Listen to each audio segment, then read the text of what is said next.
Welcome to the world of darkness where nightmares inhabit your dreams. I've noticed YouTube's algorithm hides my stories. Your interaction is the only way to reach new listeners. If these stories frighten you, please like, subscribe, and activate notifications. Any comment, however brief, helps spread my stories to other horror fans. Now relax, close your eyes, and let the rain wash away your thoughts as I guide you through tonight's terrifying tale. February 2019 was brutally cold in northern Michigan, the kind of cold that seeps into your marrow and makes itself at home. I'd been planning this solo winter survival trip for months, my 8th one in as many years. At 34, I considered myself experienced enough to handle whatever the wilderness threw at me. I'd faced blizzards, equipment failures, and once even a territorial moose. Nothing had deterred me from my annual pilgrimage into solitude. "You're out of your mind, Theo," my brother Wes had said when I told him about my plans. "Normal people go to Florida in February." I just smiled. Wes never understood the appeal. How could I explain that the isolation, the challenge, the pristine silence of a winter forest restored something in me that everyday life slowly eroded? The Pigeon River State Forest was my destination this time. 120,000 acres of wilderness about 30 miles east of Gaylord. I'd never explored this particular region before, which added an extra layer of anticipation to my preparations. New territory meant new challenges, new sights. The morning of my departure, I methodically checked my gear one final time in the dim light of my garage. The temperature gauge on my phone read -3 degrees Fahrenheit. Perfect conditions for what I had in mind, cold enough to be challenging but not immediately life-threatening. My pack contained everything I'd need for 5 days in the wilderness: tent, sub-zero sleeping bag, fire-starting equipment, dried food, first aid supplies, maps, compass, satellite phone, for emergencies only, and enough layers of specialized clothing to keep hypothermia at bay. Strapped to the outside was a small folding shovel and a hatchet. And of course, my Winchester 12-gauge pump shotgun. I'd owned it for nearly a decade, and it had accompanied me on every trip. Ostensibly, it was for hunting small game to supplement my food supplies and for protection against the occasional aggressive wildlife. But there was something else, something I rarely admitted even to myself. In the vast emptiness of winter wilderness, the solid weight of the shotgun was reassuring in ways that went beyond practical considerations. I left before dawn, driving north on nearly empty highways. The sky gradually lightened to a flat pewter gray as I made my way deeper into the northern part of the state. Gas stations and fast food restaurants gave way to small towns, which in turn yielded to snow-laden forests and fields. By 9 a.m., I had reached the small gravel parking area that would serve as my entry point. The air was still and brittle with cold as I stepped out of my truck. I took a deep breath, feeling the icy air sting my nostrils and fill my lungs. This was the moment I lived for, the threshold between civilization and wilderness, between comfort and challenge.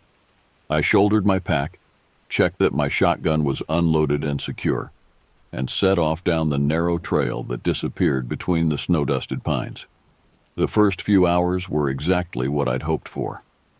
The forest was silent, except for the crunch of my boots on packed snow and the occasional whisper of wind through the branches overhead. Here and there, animal tracks crisscrossed the trail: rabbit, fox, deer.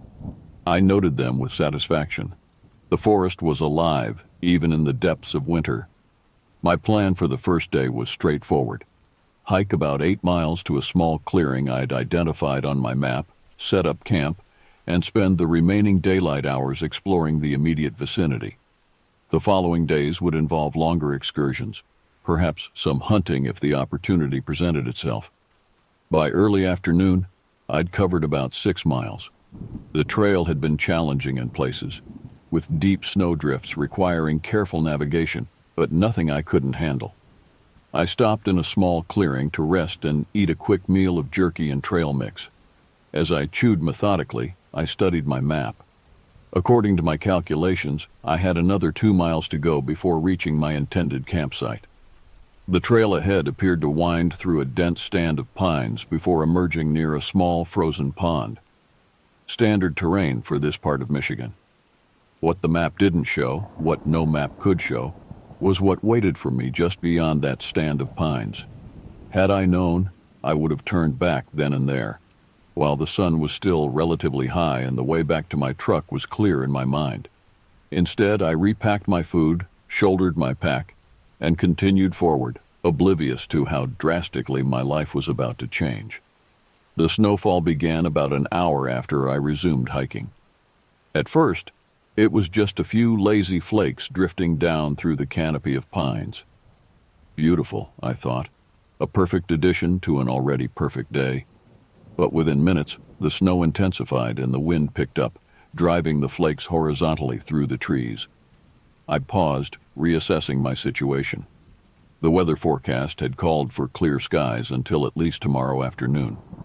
This sudden squall was unexpected, but not necessarily alarming. I had the gear to handle it, and my destination wasn't far.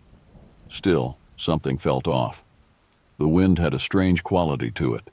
Not the steady, powerful gusts of a normal winter storm, but erratic bursts that seemed to come from multiple directions at once. It made the trees creak and groan in a way that raised the hairs on the back of my neck. I quickened my pace, eager to reach the clearing and set up my tent before conditions worsened.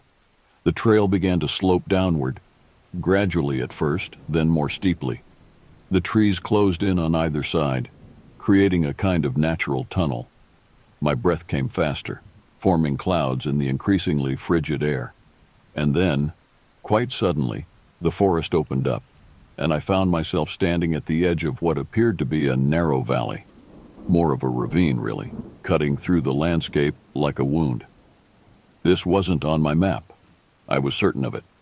I stopped, pulled off my glove with my teeth, and fumbled for the map in my inner pocket, squinting at it through the swirling snow.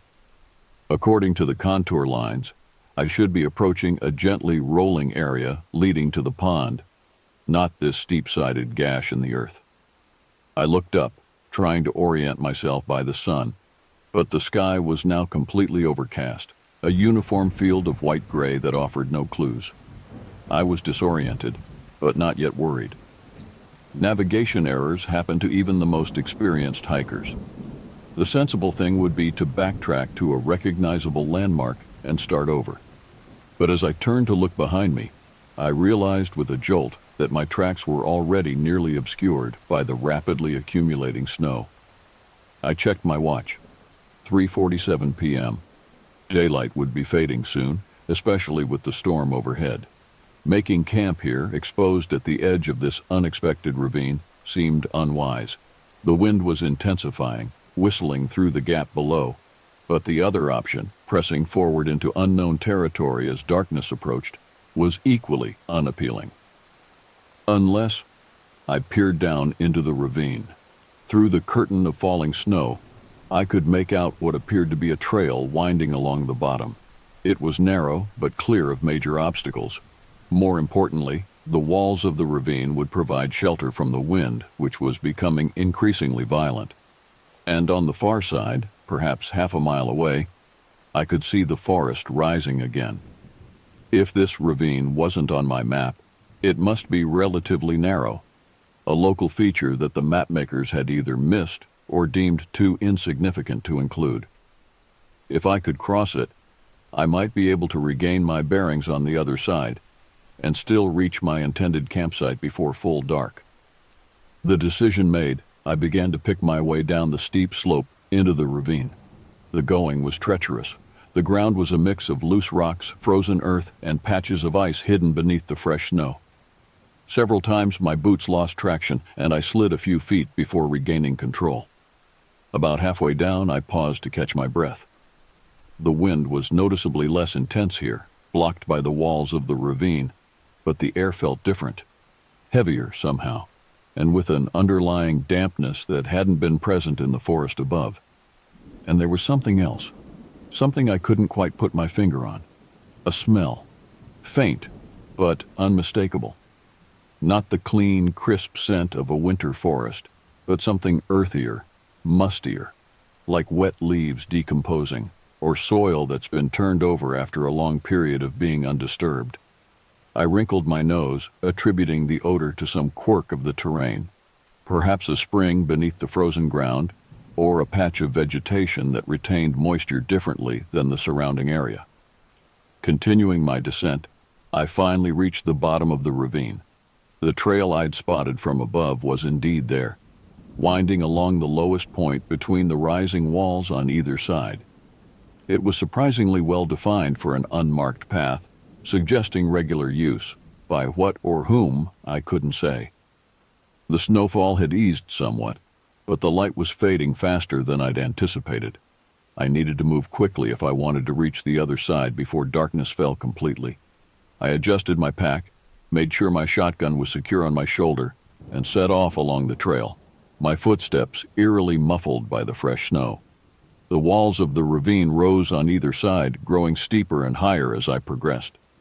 The sky above narrowed to a ribbon of gray between the edges of the cliff faces.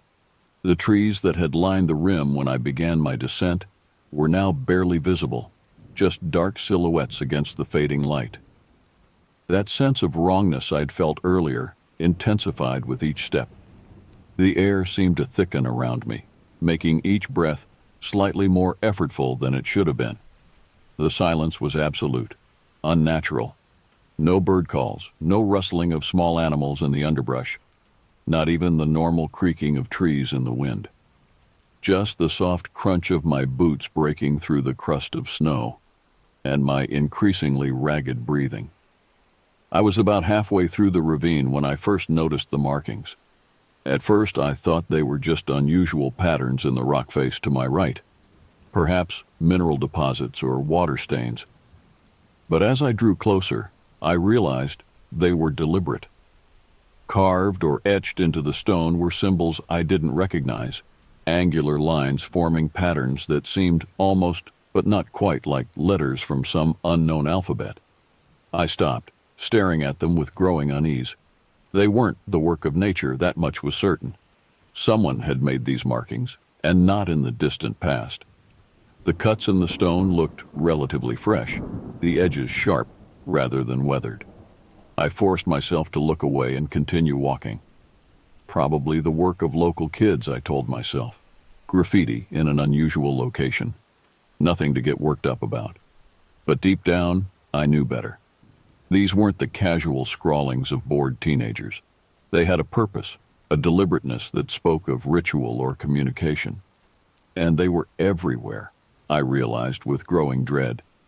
Now that I'd noticed the first set, I couldn't stop seeing them, carved into rocks, scratched on the frozen ground, even cut into the bark of the few stunted trees that grew along the trail. The daylight was almost gone now, the walls of the ravine lost in shadow. I should have been frightened by the approaching darkness, by the realization that I wouldn't reach my destination before nightfall. Instead, I found myself more concerned with what might be revealed when I turned on my flashlight, what other markings or signs I might find that would be better left unseen. But I had no choice. As the last of the natural light faded, I fumbled in my pocket for my flashlight, flicked it on, and continued forward into the gathering dark, every sense heightened to painful acuity. That's when I heard it.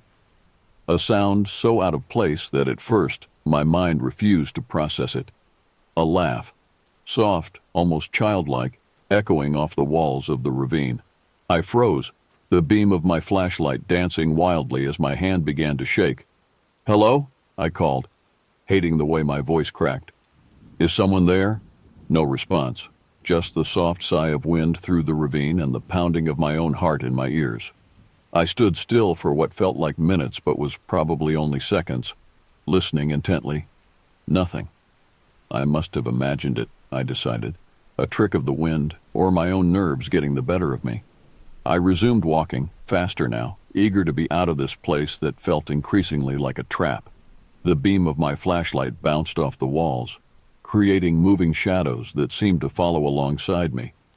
The trail began to climb slightly, giving me hope that I was nearing the far side of the ravine. And then my light caught something ahead that made me stop dead in my tracks. A structure, man-made, crude but unmistakable. Some kind of shelter built against the ravine wall, constructed of fallen branches, pieces of what looked like scavenged lumber, and what appeared to be animal hide stretched over the frame. No one should be living out here, especially not in winter. This part of the forest was designated wilderness, miles from the nearest road or settlement.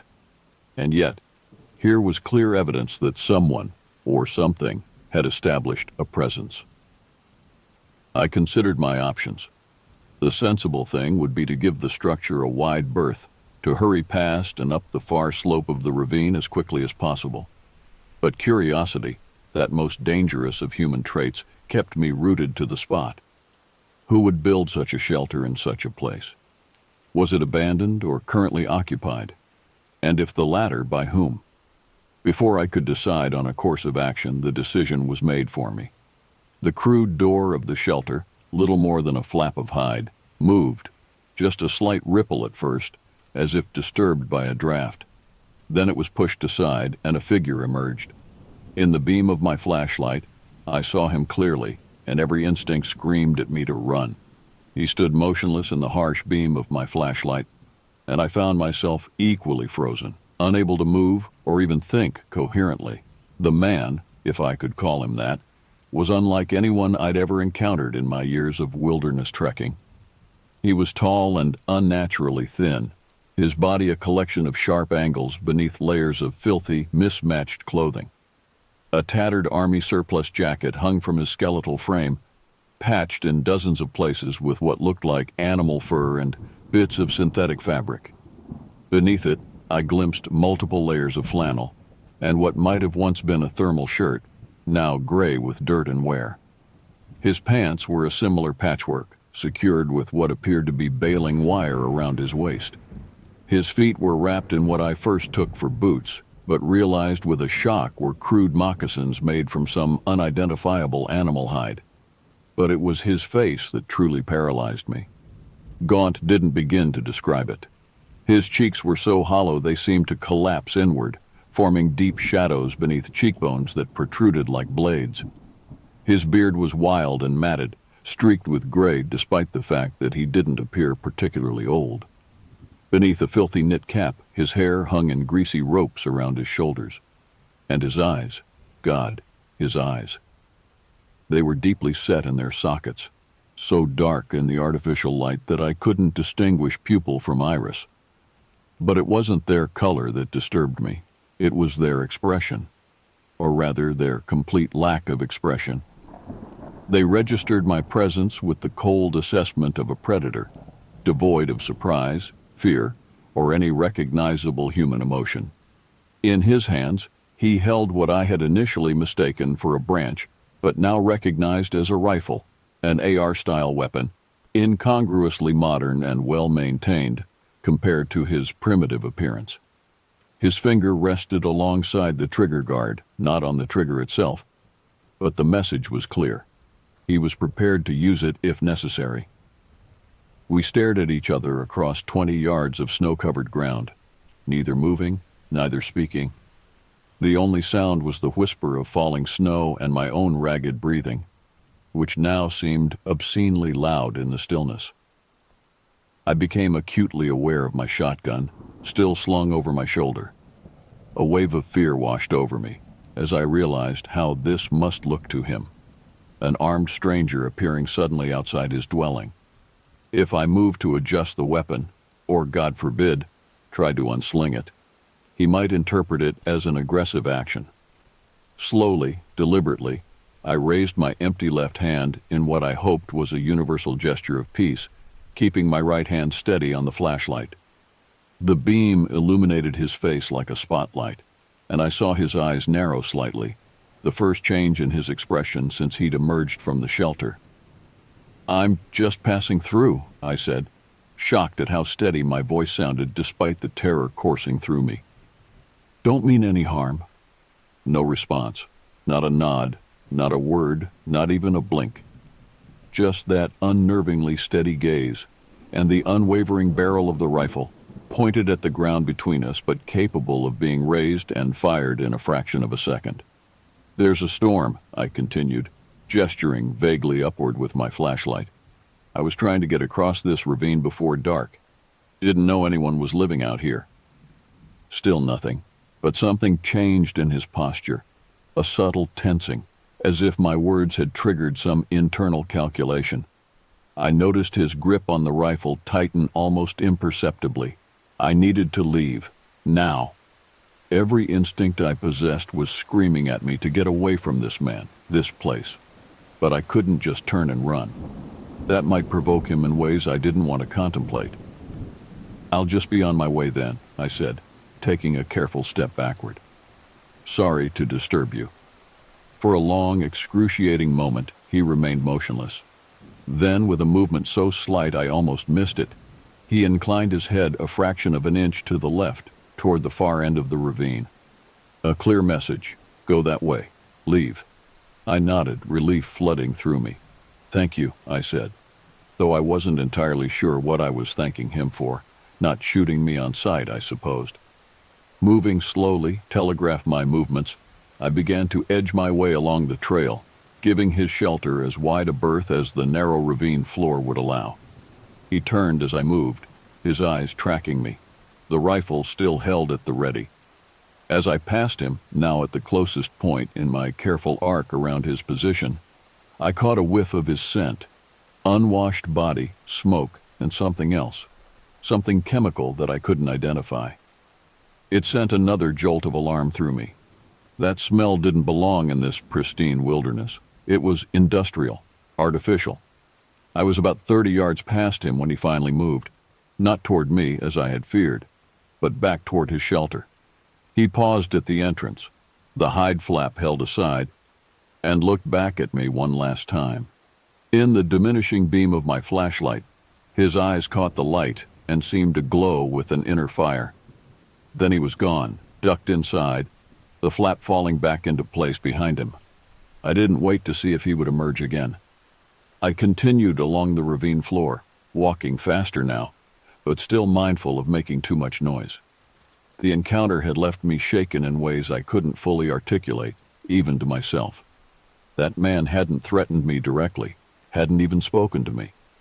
So why did I feel as if I'd just narrowly escaped with my life?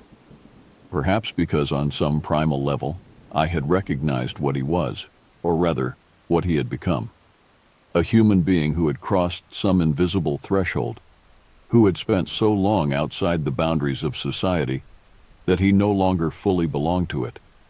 Someone who had adapted to this harsh environment in ways that had transformed him into something almost but not quite other. I had gone perhaps 100 yards when a sound stopped me in my tracks. A voice, definitely human, definitely not the man I had just encountered, raised in what might have been song or might have been lamentation.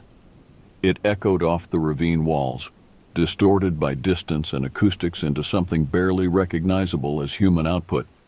I stood frozen once more, straining to make sense of what I was hearing. The voice rose and fell in patterns that seemed almost linguistic, but in no language I could identify. The sound made the hairs on my arms stand on end despite the layers of clothing I wore. Then, as abruptly as it had begun, it stopped, leaving a silence that felt heavy and oppressive. I waited, listening for any resumption or response, but heard nothing. After a minute that felt like an hour, I continued walking, now with a sense of urgency that bordered on panic. I needed to get out of this ravine, away from the strange man with his modern weapon and primitive dwelling, away from disembodied voices singing in unknown tongues. The trail began to climb more steeply, and I realized I was approaching the far side of the ravine. Hope surged through me. Soon I would be back in the normal forest, away from this place that felt increasingly like it existed according to its own twisted logic. I increased my pace, pushing myself harder despite the treacherous footing. The beam of my flashlight bounced wildly ahead of me, creating a disorienting strobe effect. The walls of the ravine began to lower as I ascended, the ribbon of sky above widening. And then, With a suddenness that left me dizzy with relief, I was out. The ravine was behind me, and I stood on level ground amidst normal pines, their branches heavy with snow. The wind had died down during my passage through the ravine, and the snowfall had nearly stopped, just a few stray flakes drifting down through the darkness. I leaned against a tree, breathing heavily, trying to process what had just happened. Had I really seen what I thought I'd seen? A man living in a crude shelter in the middle of nowhere, armed with a weapon that looked fresh off an assembly line? Had I really heard that voice, singing or chanting in some unknowable language? None of it made sense. Maybe it was exhaustion playing tricks on my mind. Maybe the storied isolation of wilderness trips had finally caught up with me, manifesting in hallucinations born of stress and fatigue. But one glance back at the dark mouth of the ravine dismissed those comfortable explanations. What I had seen and heard had been real. The implications of that reality, however, were something my mind shied away from examining too closely. I checked my watch, 7:23 p.m. Full dark had fallen while I was in the ravine, and my intended campsite was still of unknown distance away. But the thought of making camp here, so close to the ravine and its unsettling inhabitant, was unthinkable. I needed to put as much distance as possible between myself and that place before I stopped for the night. I consulted my map again, trying to get my bearings. If the ravine wasn't marked, I would have to make an educated guess based on the terrain I could observe with my flashlight. After several minutes of careful consideration, I decided on a direction and set off, my pace brisk despite the exhaustion that pulled at my limbs.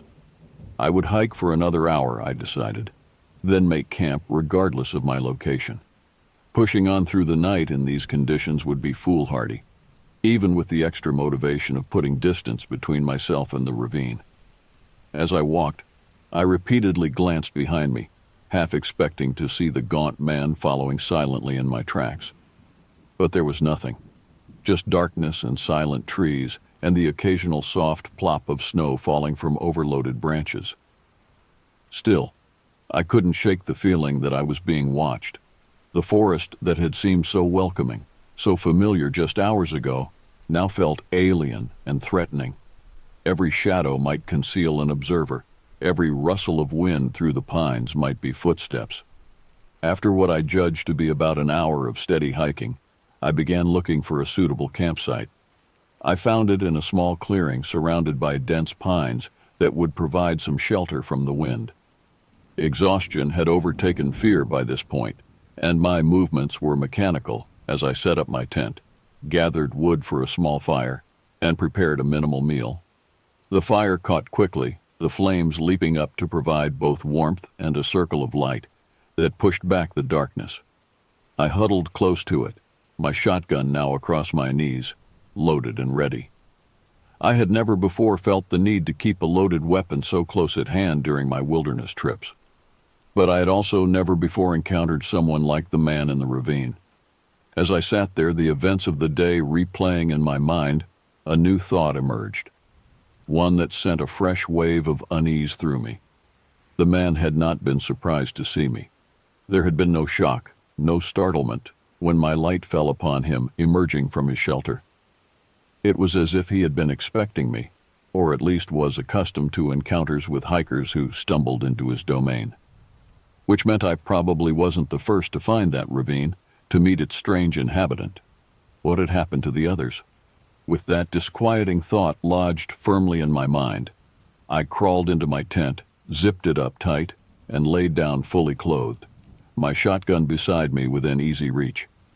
Sleep, I was certain, would elude me entirely.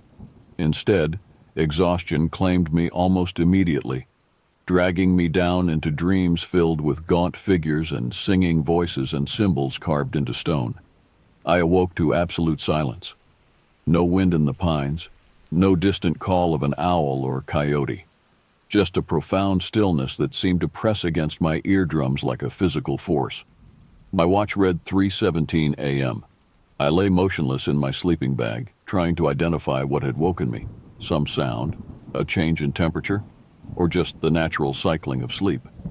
Then I heard it, a soft crunching sound, Footsteps in the snow, circling my tent. I reached for my shotgun, my heart hammering so loudly I was sure it could be heard through the thin fabric of the tent. The footsteps continued, unhurried, methodical. Whoever or whatever was out there was making no attempt to conceal their presence. I sat up slowly, careful not to make the nylon rustle. The footsteps paused, then resumed, now moving away from the tent toward where my fire had been. I heard the soft hiss of snow being kicked onto the remaining embers, plunging the clearing into deeper darkness. "I know you're awake." The voice was male, but not the one I had expected, not the gaunt man from the ravine. This voice was younger, with an odd, lilting quality that raised the hairs on the back of my neck. I said nothing, weighing my options. I could stay in the tent and hope he went away. I could try to reason with him, establish some kind of dialogue. Or I could confront him directly, shotgun in hand, and demand he leave. Before I could decide, he spoke again, closer now. "You shouldn't have come here. This area isn't safe for people like you." "People like me?" I found myself responding, the words out before I could stop them. A soft laugh, devoid of humor. "Outsiders. People who don't understand the rules." I swallowed hard, my mouth suddenly dry. "What rules?" "The rules of the valley, the agreements we've made." "We?" I asked, though I already suspected the answer. "Those of us who stay here, who have chosen this place." I took a deep breath, steadying myself. "I'm just passing through. I'll be gone in the morning." A pause. "Maybe, if they let you." That sent a fresh spike of fear through me. They? Who's they? No answer. Just the sound of retreating footsteps, crunching in the snow, fading into the distance. I sat in the darkness, clutching my shotgun for what felt like hours. Eventually, I worked up the courage to unzip the tent flap, just enough to peer out. The clearing was empty, bathed in the faint glow of starlight reflecting off the snow. My fire was indeed out, just a dark smudge in the white expanse. All around, the forest stood silent and watchful. I closed the tent and tried to think rationally. Who had been speaking to me? Another resident of this strange area, obviously. Someone connected to the gaunt man I'd encountered earlier. His words suggested there were others, a community of some sort, living out here in the wilderness. But why? What would drive people to live in such harsh conditions so far from civilization? And what were these rules and agreements he'd mentioned? The most disturbing implication was that they might try to prevent me from leaving. That thought sent a wave of claustrophobia through me, despite the vast forest surrounding my tiny tent. I checked my watch again, 3:43 a.m. Dawn was still hours away. I knew I should try to get more sleep, conserve my energy for what might be a difficult day ahead, but the thought of closing my eyes, of being vulnerable again, was unbearable. Instead, I sat up, back against my pack, shotgun across my lap, and waited for morning, listening to the silence and wondering what was listening back. The first hints of dawn found me still awake, my eyes gritty with exhaustion, but my mind hyper-alert. I hadn't heard any more footsteps or voices since the strange encounter, but the feeling of being watched had persisted through the long hours of darkness. As soon as there was enough light to see by, I began breaking camp, my movements quick and efficient despite my fatigue. The sooner I was moving, the better. My initial plan of spending 5 days in the wilderness was now abandoned. I just wanted to get back to my truck and away from this place as quickly as possible. The question was, which way to go? My encounter in the ravine had disoriented me more than I'd realized. Looking at my map in the gray morning light, I tried to determine my location based on the terrain features I could see, but nothing seemed to match up correctly. The ravine I'd crossed wasn't marked, which threw off all my other calculations. After several minutes of indecision, I decided to head in what I judged to be a northerly direction. If I maintained that course, I would eventually hit one of the main trails that crisscrossed the state forest, which I could then follow back to a road. I shouldered my pack, checked that my shotgun was loaded but safe, and set off through the trees, trying to ignore the sensation of eyes tracking my movement from somewhere in the shadowy forest. The day was clear and cold, the storm of the previous evening having moved on during the night. Under different circumstances, I would have appreciated the beauty of the snow-laden landscape, the way the rising sun created diamonds of light on the pristine white surface. Instead, I found myself scanning constantly for signs of human presence, my body tense with anticipation of another encounter. After about 2 hours of steady hiking, I came to another clearing, larger than the one where I'd camped. In the center stood the burnt-out shell of what appeared to have been a cabin. The roof had collapsed, and the walls were blackened with soot, but the stone foundation and chimney remained intact. I approached cautiously, curious despite my apprehension. The structure was old, decades at least, judging by the mature trees growing right up to its walls, but the fire that had destroyed it seemed more recent. There was no snow inside the roofless structure, suggesting the fire had been hot enough to melt it, but not so recent that fresh snow hadn't had time to fall. As I circled the ruin, I noticed something that made me stop in my tracks. Carved into one of the foundation stones was a symbol identical to those I'd seen in the ravine. Angular lines forming a pattern that seemed almost, but not quite, like a letter from some unknown alphabet. I reached out and traced the carving with my gloved finger, feeling the sharp edges of the cuts in the stone. They were fresh, not weathered by time like the rest of the foundation. "You shouldn't touch that." I spun around, my hand automatically going to my shotgun. A woman stood at the edge of the clearing, watching me with an expression I couldn't quite read. She was middle-aged, her face deeply lined, her gray-streaked hair pulled back in a severe bun. She wore practical outdoor clothing, a heavy parka, insulated pants, sturdy boots, all well-worn but serviceable. Unlike the man in the ravine, she looked relatively clean and well-fed. "Who are you?" I demanded, my voice harsher than I'd intended. She smiled slightly, but the expression didn't reach her eyes. "I could ask you the same question. This is private property." I gestured around. "This is state forest land, public." "Is it?" She moved closer, her movements unhurried and deliberate. "Boundaries get blurry out here. Maps don't always show everything." That statement hit too close to my recent experience for comfort. "What happened here?" I asked, nodding toward the burnt cabin. "A cleansing," she said simply, as if that explained everything. It had been contaminated. I didn't like the way she said that word, contaminated, with a mixture of disgust and fear. "Look, I'm just trying to find my way back to the main trail. I got turned around yesterday during the snow." She studied me for a long moment, her gaze unsettlingly direct. "You crossed the ravine." It wasn't a question, but I nodded anyway. "Yes." "And you met Hugh?" "The gaunt man," I presumed. "If you mean the man with the rifle, then yes. And still you're here." She said this with what sounded almost like admiration. "Most don't make it past Hugh." That statement sent a chill through me that had nothing to do with the February cold. "What do you mean, don't make it past?" She waved a dismissive hand. "Oh, he doesn't hurt them. Not physically, anyway. He just convinces them to turn back.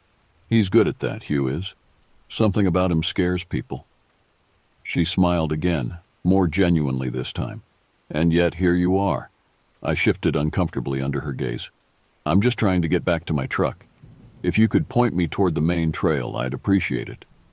"The main trail?" she repeated, as if the concept were foreign to her. "Yes, I suppose I could do that. But first, you should come with me. There's someone who will want to speak with you." "I'm not interested in meeting anyone else," I said firmly. "I just want to leave." Her expression hardened almost imperceptibly. "That's not how things work here. You crossed the ravine. You've seen Hugh. You've touched the markings." She gestured to the carved symbol on the foundation stone. "There are protocols now that must be followed." "Protocols?" I repeated, my unease growing. "Lady, I don't know what kind of situation you people have going on out here, but I'm not part of it. I'm just a hiker who took a wrong turn." She shook her head slowly. "There are no wrong turns in the valley. only intended destinations you haven't recognized yet. I'd had enough of the cryptic talk, enough of this entire bizarre situation. "Thank you for your help," I said curtly, adjusting my pack. "I'll find my own way out." I began walking away, choosing a direction that would take me away from both her and the burnt cabin. I'd gone perhaps 10 steps when she spoke again, her voice carrying easily in the still cold air. "The markings Hugh carves, do you know what they're for?" Despite myself, I stopped, turned halfway back toward her. "No, and I don't care." "They're warnings," she said, her eyes never leaving mine. "Boundaries, lines that shouldn't be crossed. Hugh puts them where the membrane is thinnest." "The membrane?" I repeated, wondering if I was dealing with some kind of religious cult. "Between here and there. Between what should be and what is." She took a step toward me. "Hugh has seen things, you know. Been places most people can't even imagine. That's why he stays in the ravine. It's a border of sorts." I didn't want to engage further with her delusions, but something compelled me to ask, "A border between what?" Her smile widened, revealing teeth that were surprisingly white and even. "If you have to ask, you're not ready to know." I left the clearing as quickly as I could without actually breaking into a run, wanting to put distance between myself and the strange woman with her talk of membranes and borders. The encounter had left me deeply unsettled, reinforcing my determination to get out of this area as soon as possible. I hiked steadily for the next hour, pushing myself despite the growing fatigue from my sleepless night. The terrain gradually changed, becoming more rugged, with occasional outcroppings of rock breaking through the snow-covered ground. I had to pick my way carefully, mindful of hidden crevices or unstable surfaces that might cause injury. As I crested a small rise, I paused to catch my breath and check my bearings. The view from this higher vantage point allowed me to see further than I had been able to all morning. What I saw made my heart sink. Spread out before me was a valley, not a narrow ravine like the one I'd crossed the previous day, but a broad, bowl-shaped depression in the landscape. And within it, nestled among the trees about a half-mile away, was what appeared to be a settlement. From this distance, I could make out perhaps a dozen structures, a mix of what looked like traditional cabins and more makeshift dwellings similar to the shelter I'd seen in the ravine. Thin columns of smoke rose from several of them, straight up in the still air. I stood frozen, trying to process what I was seeing. There shouldn't be a settlement here, not in the middle of a state forest, miles from any road or marked trail. Yet there it was. Undeniable evidence of a human presence far larger than just the gaunt man and the strange woman. As I watched, I could see movement, people going about their business between the structures. Even from this distance, something about their movements seemed odd, almost synchronized, like a choreographed dance where each participant knew precisely when and how to move in relation to the others. I knew I should turn around, find another way out of the forest that wouldn't take me near the settlement. But exhaustion and growing hunger were taking their toll on my decision-making abilities. And there was something else, a curiosity that I couldn't quite suppress. Who were these people? Why were they living here in such isolation? After several minutes of indecision, I chose what seemed like a compromise. I would skirt the edge of the valley, keeping the settlement in sight, but maintaining enough distance to avoid direct contact.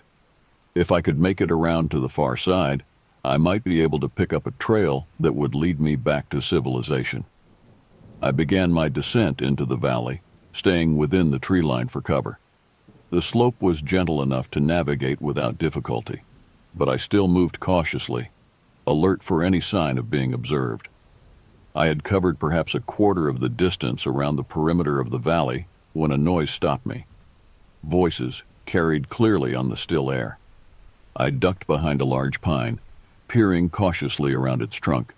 About 50 yards ahead, a group of 3 people was moving through the trees, heading in my general direction. They appeared to be foraging, occasionally stopping to dig in the snow or examine something on a tree trunk. They carried baskets or sacks, but I also noticed that at least one of them had what looked like a holstered handgun at their hip. I stayed motionless, hoping they would veer off in another direction before getting close enough to spot me. But they continued on their trajectory, their voices growing clearer as they approached. They were speaking English, but using terms and phrases I didn't recognize, discussing something called the gathering, and referring repeatedly to someone they called the interpreter. I weighed my options. If I tried to move away now, the sound of my passage through the snow might alert them to my presence.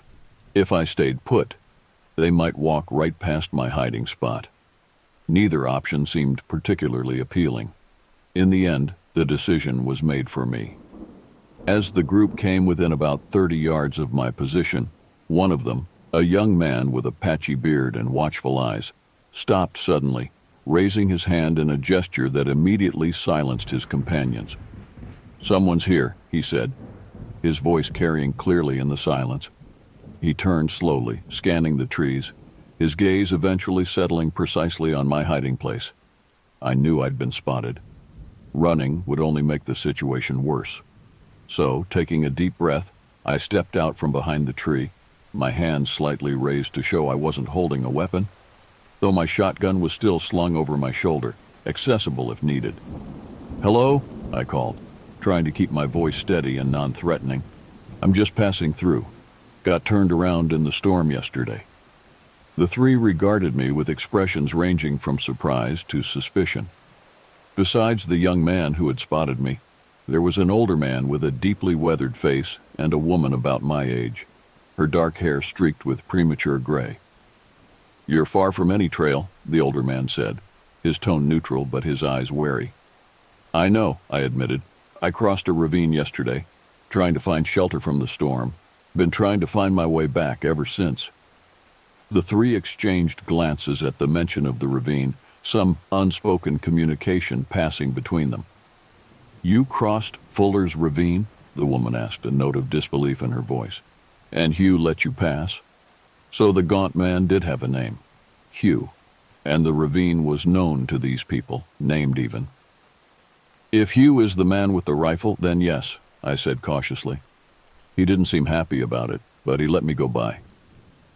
Another exchange of glances, this one accompanied by raised eyebrows and a slight headshake from the older man. "Interesting," the young man said finally. "Very interesting." He studied me intently, as if trying to discern something written on my face. "You'd better come with us." "Thanks, but I'm really just trying to find my way out of here," I said, taking a small step backward.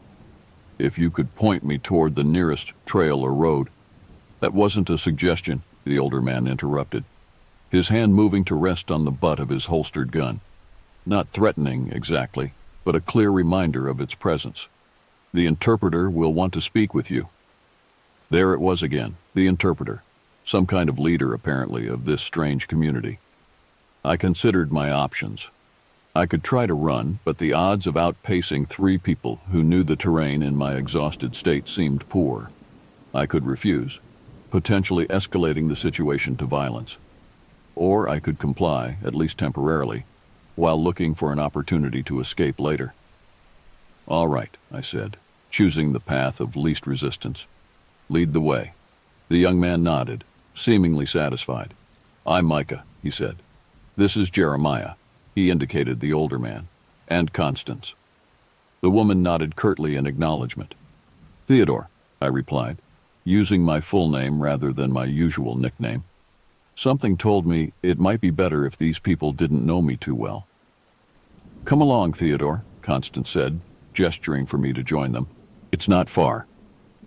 As we walked, I tried to engage them in conversation, hoping to learn more about their community and, more importantly, how I might get away from it. But they were not forthcoming, answering direct questions with monosyllables or vague deflections and otherwise maintaining a silence that grew increasingly uncomfortable as we approached the settlement. Up close, the dwellings looked even more incongruous than they had from a distance. Some were surprisingly well-constructed log cabins that would not have looked out of place in any remote area. Others were ramshackle affairs of scavenged materials, plywood, corrugated metal, tarps, and branches. Yet they were arranged with a certain logic, forming a rough circle around a central open area, where a large fire pit was currently unlit. People moved about the settlement, engaged in various tasks, chopping wood, carrying water from what appeared to be a central well, repairing structures. All stopped to watch as our small group entered the clearing, their faces uniformly impassive, but their eyes curious and evaluating. I counted about 20 adults of various ages and a handful of children, all dressed in practical but mismatched outdoor clothing similar to what my escorts wore. None appeared malnourished or obviously ill, which surprised me given their apparent isolation. If anything, they looked healthy and robust, their movements efficient and purposeful. Micah led us to one of the larger cabins on the far side of the clearing. Unlike most of the other structures, this one showed signs of decoration. Intricate carvings around the door frame and windows, patterns that reminded me uncomfortably of the symbols I'd seen in the ravine and on the foundation stone of the burnt cabin. Micah knocked on the door in a pattern. 3 quick taps, a pause, then 2 more. A voice from within called something I couldn't make out, and Micah opened the door, gesturing for me to enter. "The interpreter will see you alone," he said, his tone making it clear this was not negotiable. I hesitated, reluctant to go where I couldn't be observed by others, where anything might happen without witnesses. "Your weapon stays out here," Jeremiah added, gesturing to my shotgun. That decided me. "No," I said firmly. "The gun stays with me or I don't go in." Jeremiah's expression darkened, but Micah placed a hand on his arm. "It's all right," he said. "The interpreter won't mind. He's curious about this one." This one sent another chill through me, but I managed to keep my expression neutral as Micah opened the door wider, again indicating I should enter. Taking a deep breath, I stepped into the cabin, unsure of what or who awaited me inside. The interior of the cabin was dimly lit by a combination of natural light filtering through small windows and several oil lamps placed strategically around the single room. The air was thick with the scent of burning herbs. Sage, I thought, and something else I couldn't identify, something acrid that made my nostrils sting. As my eyes adjusted to the gloom, I took in the contents of the cabin. The walls were lined with shelves holding an eclectic collection of items: books, many with cracked spines and yellowed pages, glass jars containing liquids or dried plants, rocks and crystals, animal bones arranged in patterns, and more disturbing objects I couldn't immediately identify. In the center of the room stood a large table covered with maps and papers, weighed down at the corners with what appeared to be chunks of raw metal ore. And seated behind this table was a man who could only be the interpreter. He was older than I had expected, perhaps in his 70s, with a shock of white hair that stood out starkly against his deeply tanned, weather-beaten face. His eyes were pale blue, almost colorless in the dim light, and they fixed on me with an intensity that was almost physical in its force. Unlike the others I'd encountered, he was dressed not in outdoor gear, but in what appeared to be a hand-sewn robe of undyed wool that hung loosely on his thin frame. Around his neck hung multiple necklaces, leather cords from which dangled small objects: stones, carved figures, metal trinkets. "The crosser of boundaries," he said by way of greeting, his voice surprisingly strong and clear for a man of his apparent age. "Sit." He gestured to a stool on my side of the table. I remained standing, my hand resting lightly on my shotgun. "I prefer to stand." He smiled slightly, revealing teeth stained dark by some substance. "As you wish. You are wary. This is wise." "Who are you people?" I asked, deciding direct questions were my best approach. "What is this place?" "Questions," he murmured, as if the concept delighted him. "Always questions from your kind. Never observations. Never silent understanding." He leaned forward, those pale eyes boring into mine. "But I will answer in my fashion. We are the Watchers. This place is the threshold, and I am the one who interprets riddles, not answers. My frustration must have shown on my face because he laughed, a dry sound like leaves rustling. You want concrete explanations, yes? Facts and figures that fit into your orderly world? He waved a dismissive hand. We are people who have chosen to live apart from your society. Some came seeking escape from laws or debts or personal demons. Others were drawn by other forces. His gaze grew distant for a moment. Forces they perhaps did not understand, even as they obeyed them. And you, I asked, what brought you here? His focus snapped back to me, sharp as a blade. Knowledge, he said simply. The kind that cannot be found in universities or libraries. The kind that lives in the spaces between established truths. I shifted uncomfortably. The man spoke like someone deep in the grip of delusion, yet there was an undeniable charisma about him, a certainty that made even his most bizarre statements sound reasonable. Look, I said, trying a different approach. I appreciate you taking the time to talk with me, but I really just want to find my way back to the main trail. If someone could point me in the right direction. You crossed the ravine, he interrupted, his tone making it clear this fact overrode all other considerations. Hugh allowed you passage. This has not happened in a very long time. Why is that significant? I asked, increasingly frustrated with the cryptic nature of the conversation. The interpreter studied me for a long moment before responding. Hugh guards the boundary. He turns away those who are not compatible with what lies beyond. That he permitted you to cross suggests a recognition, conscious or otherwise, of some quality within you that resonates with our purpose here. And what purpose is that exactly? We observe, he said simply. We document. We prepare. Prepare for what? His smile widened, revealing more of those stained teeth. For what is coming. For what has always been coming, since the first human looked up at the stars and realized that the universe is vast beyond comprehension, and that we are not, have never been, alone in it. Great. Some kind of doomsday cult, then, with the usual fixation on cosmic forces and impending doom. I'd encountered similar groups before, though never one that had gone to the extreme of establishing a permanent settlement in the wilderness.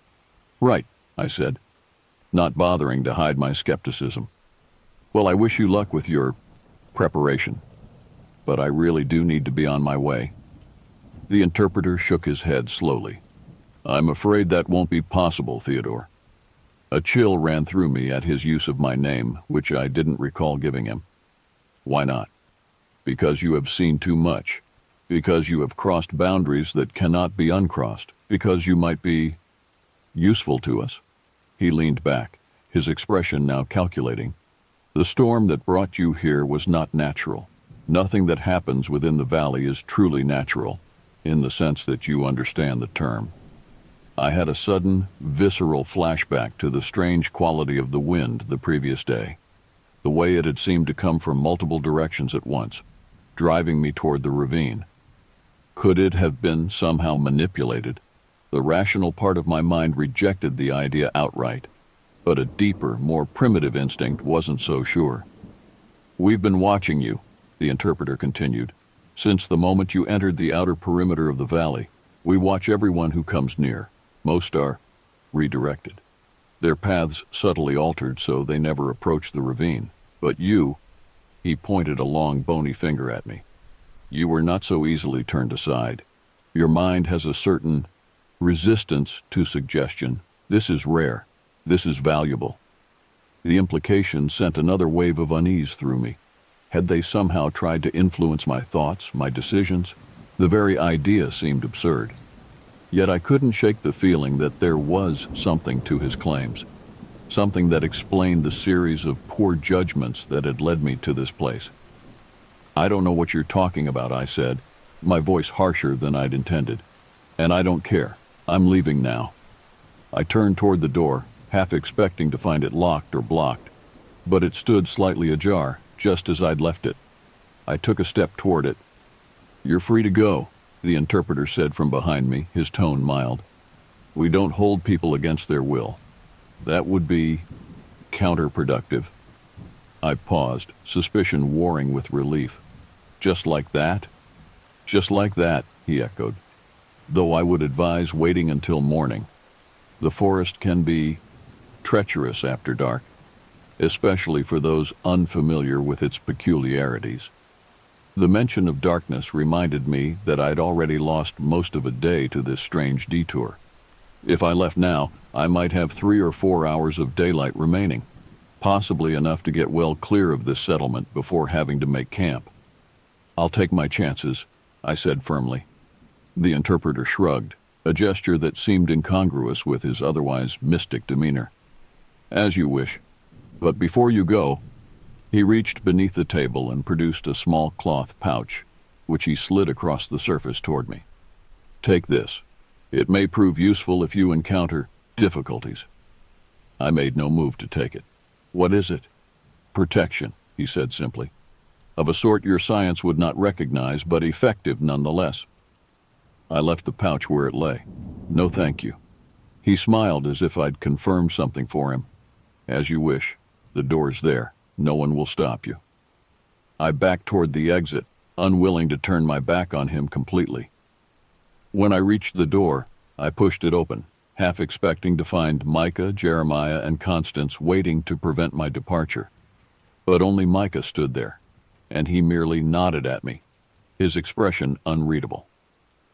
I'm leaving, I told him, a challenge in my voice. I heard, he replied evenly. I'll walk you to the edge of the settlement. After that, you're on your own. I was surprised by the offer, but nodded my acceptance. As we walked through the central clearing, I was conscious of eyes following our progress. The entire community seemed to pause in their activities to watch me leave. Their faces remained impassive, but there was something in their collective gaze that unsettled me deeply. Not hostility exactly, but a kind of expectation, as if they were waiting to see what would happen next. Micah led me to the northern edge of the settlement where the trees grew close to the last of the dwellings. The main trail is about 4 miles that way, he said, pointing. If you maintain a straight course, you should reach it before dark. Thank you, I said, genuinely grateful for this concrete information after so many cryptic exchanges. He studied me for a moment, then said, You should have taken what he offered. The pouch? Why? Micah's expression grew troubled. The valley has its own rules, its own inhabitants. Not all of them are like us. He glanced back toward the settlement, then leaned closer, lowering his voice. If you hear singing, don't listen. If you see lights among the trees, don't follow them. And if you feel like you're being watched. He broke off, shaking his head. What? I prompted, a fresh wave of unease washing over me. Then you are, he finished simply. Good luck, Theodore. I hope you find your way home. With that, he turned and walked back toward the settlement, leaving me alone at the edge of the forest, his warnings echoing in my mind. I checked my watch, just past 2 p.m. If Micah was right about the distance, and if I maintained a good pace, I should indeed reach the main trail before darkness fell. With that goal firmly in mind, I adjusted my pack, ensured my shotgun was easily accessible, and set off into the trees, determined to put as much distance as possible between myself and the strange community of watchers. As I walked, I tried to process what I'd learned, to make sense of the interpreter's claims and Micah's warnings. Part of me wanted to dismiss it all as the ramblings of an isolated cult that had developed its own mythology to explain or justify its existence. But another part, a part that grew louder with each step I took deeper into the silent forest, couldn't shake the feeling that there was something genuine behind their beliefs, something real that they had encountered in this remote place. The forest seemed different now, charged with a tension I hadn't noticed before. The spaces between the trees felt watchful, alert. The quality of the silence had changed from peaceful to expectant, as if the entire woodland was holding its breath, waiting for something. I quickened my pace, telling myself it was just my imagination, influenced by the strange encounters and lack of sleep. 4 miles. Just 4 miles to the trail, then however many more to my truck. I could do this. I had to do this. But as the afternoon wore on and the shadows lengthened among the trees, I began to doubt. According to my watch, I'd been walking for over 2 hours, maintaining a steady pace that should have covered the distance Micah had indicated. But there was no sign of the trail, no break in the endless procession of pines and bare-branched, deciduous trees. Had he lied? Sent me in the wrong direction deliberately? Or was I simply lost again, veering off course without realizing it? I stopped, taking stock of my situation. The sun, visible only as a diffuse glow through the clouds and trees, was definitely lower now, perhaps an hour or two from setting. I needed to make a decision. Continue in my current direction and hope to find the trail, or make camp here and resume my attempt in the morning. The thought of spending another night in these woods with all I now knew, or thought I knew, about what lurked within them, was deeply unappealing. But pushing on in failing light carried its own risks. As I stood there, weighing my options, a sound reached me through the still air, faint but unmistakable. Singing. A human voice, haunting and beautiful, singing words I couldn't make out, but in a melody that seemed to bypass my conscious mind and speak directly to something ancient and instinctual within me. Micah's warning flashed through my mind. If you hear singing, don't listen. But it was too late. I was already listening, already turning my head to locate the source of that ethereal voice. It seemed to be coming from somewhere to my left, deeper into the forest. Without conscious decision, I found myself moving toward it, drawn by a compulsion that overrode my earlier determination to find the trail. The voice was enchanting, in the most literal sense of the word. It promised answers, understanding, an end to fear and confusion. I had taken perhaps 20 steps in the new direction when a sharp pain in my hand jolted me back to awareness. Looking down, I saw that I had absently been rubbing my thumb against the blade of my pocket knife, which I must have taken out without realizing it. A small cut welled blood across my skin. The pain cleared my head, breaking whatever spell the voice had cast over me. I stopped, heart pounding, suddenly aware of what I'd been doing, walking blindly toward an unknown source, deeper into the forest, away from my intended path. Micah had known. He'd known exactly what I might encounter. With that realization came another, more disturbing thought. What else had he been right about? I forced myself to turn away from the direction of the singing, which continued, now seeming to take on a plaintive, almost beseeching quality, as if aware it had lost its hold on me. The effort it took to walk in the opposite direction was immense, like pushing against an invisible current. But I managed it, focusing intently on each step, deliberately plotting my course back to what I judged to be my original direction.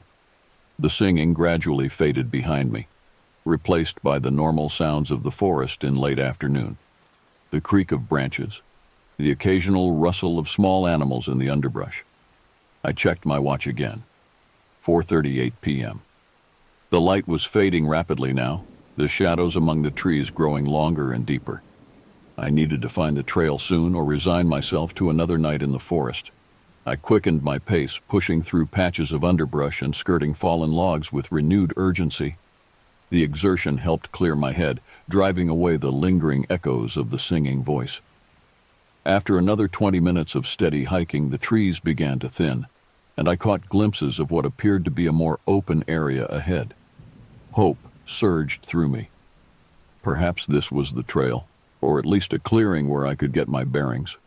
I pushed through a final stand of pines and emerged onto a narrow, well-defined path that cut straight through the forest in both directions. Relief washed over me. This was it. This had to be the main trail. Micah hadn't lied after all. I had simply taken longer to reach it than expected, perhaps due to my brief detour toward the singing. Now, I just needed to determine which direction would lead me back to the parking area where I'd left my truck. I studied the trail, looking for any signs or markers that might provide orientation.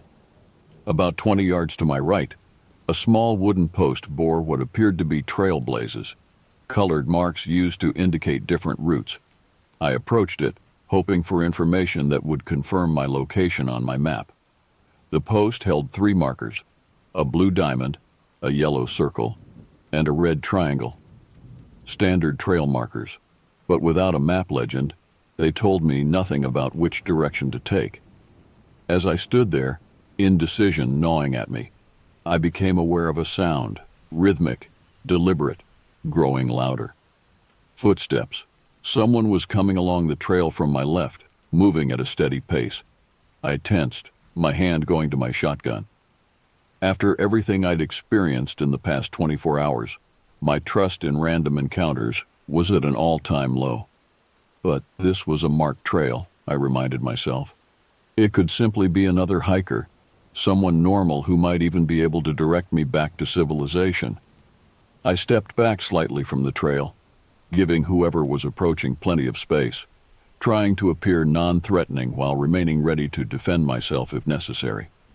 The footsteps grew louder, and then a figure rounded a bend in the trail about 50 yards away. Even at that distance, I recognized him immediately. The gaunt form, the layers of mismatched clothing, the rifle held casually but ready. Hugh. My heart began to pound. What was he doing here, so far from his ravine? Had he followed me? Been sent to find me? He hadn't spotted me yet. His gaunt face angled slightly downward as he walked. I had a moment to decide, stand my ground, or retreat into the forest. Before I could make a choice, Hugh's head came up, and his dark, sunken eyes locked directly on me, as if he'd known exactly where to look.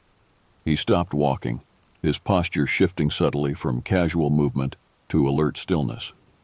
We stared at each other across the diminishing distance, a repeat of our first encounter, but now without the barrier of the ravine between us. "You're still here," he said, his voice a raspy growl that carried clearly in the still air. It was the first time I'd heard him speak, and something about the sound of it made my skin crawl. "I'm leaving," I replied, trying to keep my voice steady. "Just trying to find my way back to the parking area." He tilted his head slightly, studying me with those unsettling eyes. "Are you?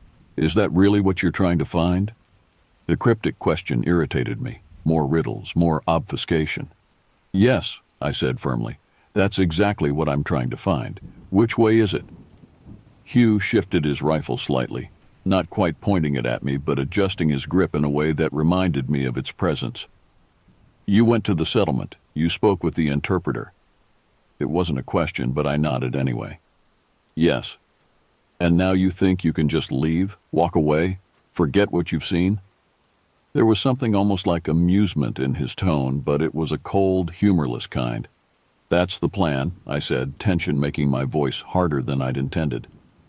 Hugh shook his head slowly.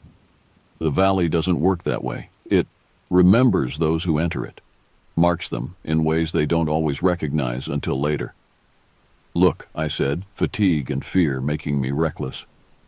"I don't know what kind of game you people are playing out here, but I'm not interested. I just want to go home." "Home," Hugh repeated, as if the word were foreign to him. "And where is that exactly?" The question caught me off guard. "Lansing," I said automatically. Hugh nodded, as if I'd confirmed something for him. "A city. Concrete and steel and electricity. Human constructs piled atop one another, blocking out the sky, drowning out the voices." He took a step toward me. "But you hear them now, don't you? The voices? The singing?" I felt a chill that had nothing to do with the February air. "I don't know what you're talking about." "Of course you do." Another step forward. "That's why you're still here. Why you couldn't find the trail until now, hours after Micah told you where it was. The valley wanted to keep you a little longer, to show you a little more." I took an involuntary step backward, my boot catching on an exposed root. I stumbled slightly but caught myself. Hugh noticed, a thin smile spreading across his gaunt face. "The harder you try to leave, the harder it will become. The valley has tasted you now. It knows your scent, your thoughts, your fears." Another step toward me. "It finds you interesting." "Stay back," I warned. my hand tightening on my shotgun. Hugh stopped, but not, I suspected, because of my warning. "You won't shoot me," he said with quiet certainty. "Not because you're afraid of killing, though you are, but because some part of you knows I'm right. Some part of you wants to understand what's happening here." He wasn't entirely wrong, and that realization sent a fresh wave of fear through me. Despite everything, there was a curiosity in me that wanted answers, that wasn't entirely convinced all of this was mere delusion or trickery.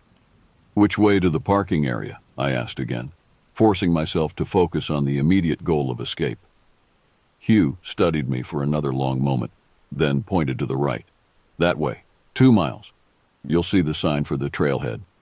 He lowered his arm, his dark eyes never leaving mine. "But know this, leaving the valley physically doesn't mean it will leave you. What you've seen, what you've heard, it will follow you. In your dreams at first, then in the quiet moments of your days. Until you find yourself drawn back here, seeking answers you don't yet know you need."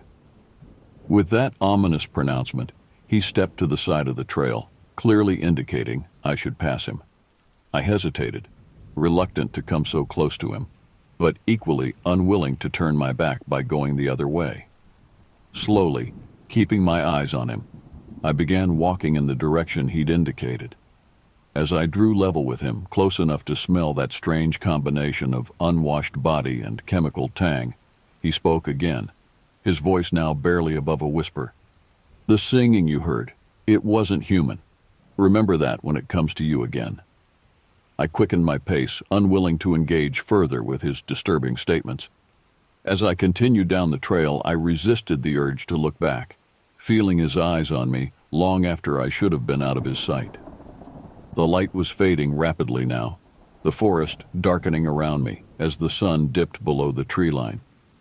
I walked as quickly as I dared, mindful of roots and rocks that could cause a fall. According to Hugh, I had about 2 miles to go, 40 minutes at my current pace, which would put me at the trailhead just as full darkness fell. The prospect of being in my truck, doors locked, heater running, civilization just a drive away, spurred me on. I'd tried not to think about Hugh's warnings, or the interpreter's cryptic statements, or the strange singing that had nearly lured me off course. Those were problems for later, once I was safely away from this place.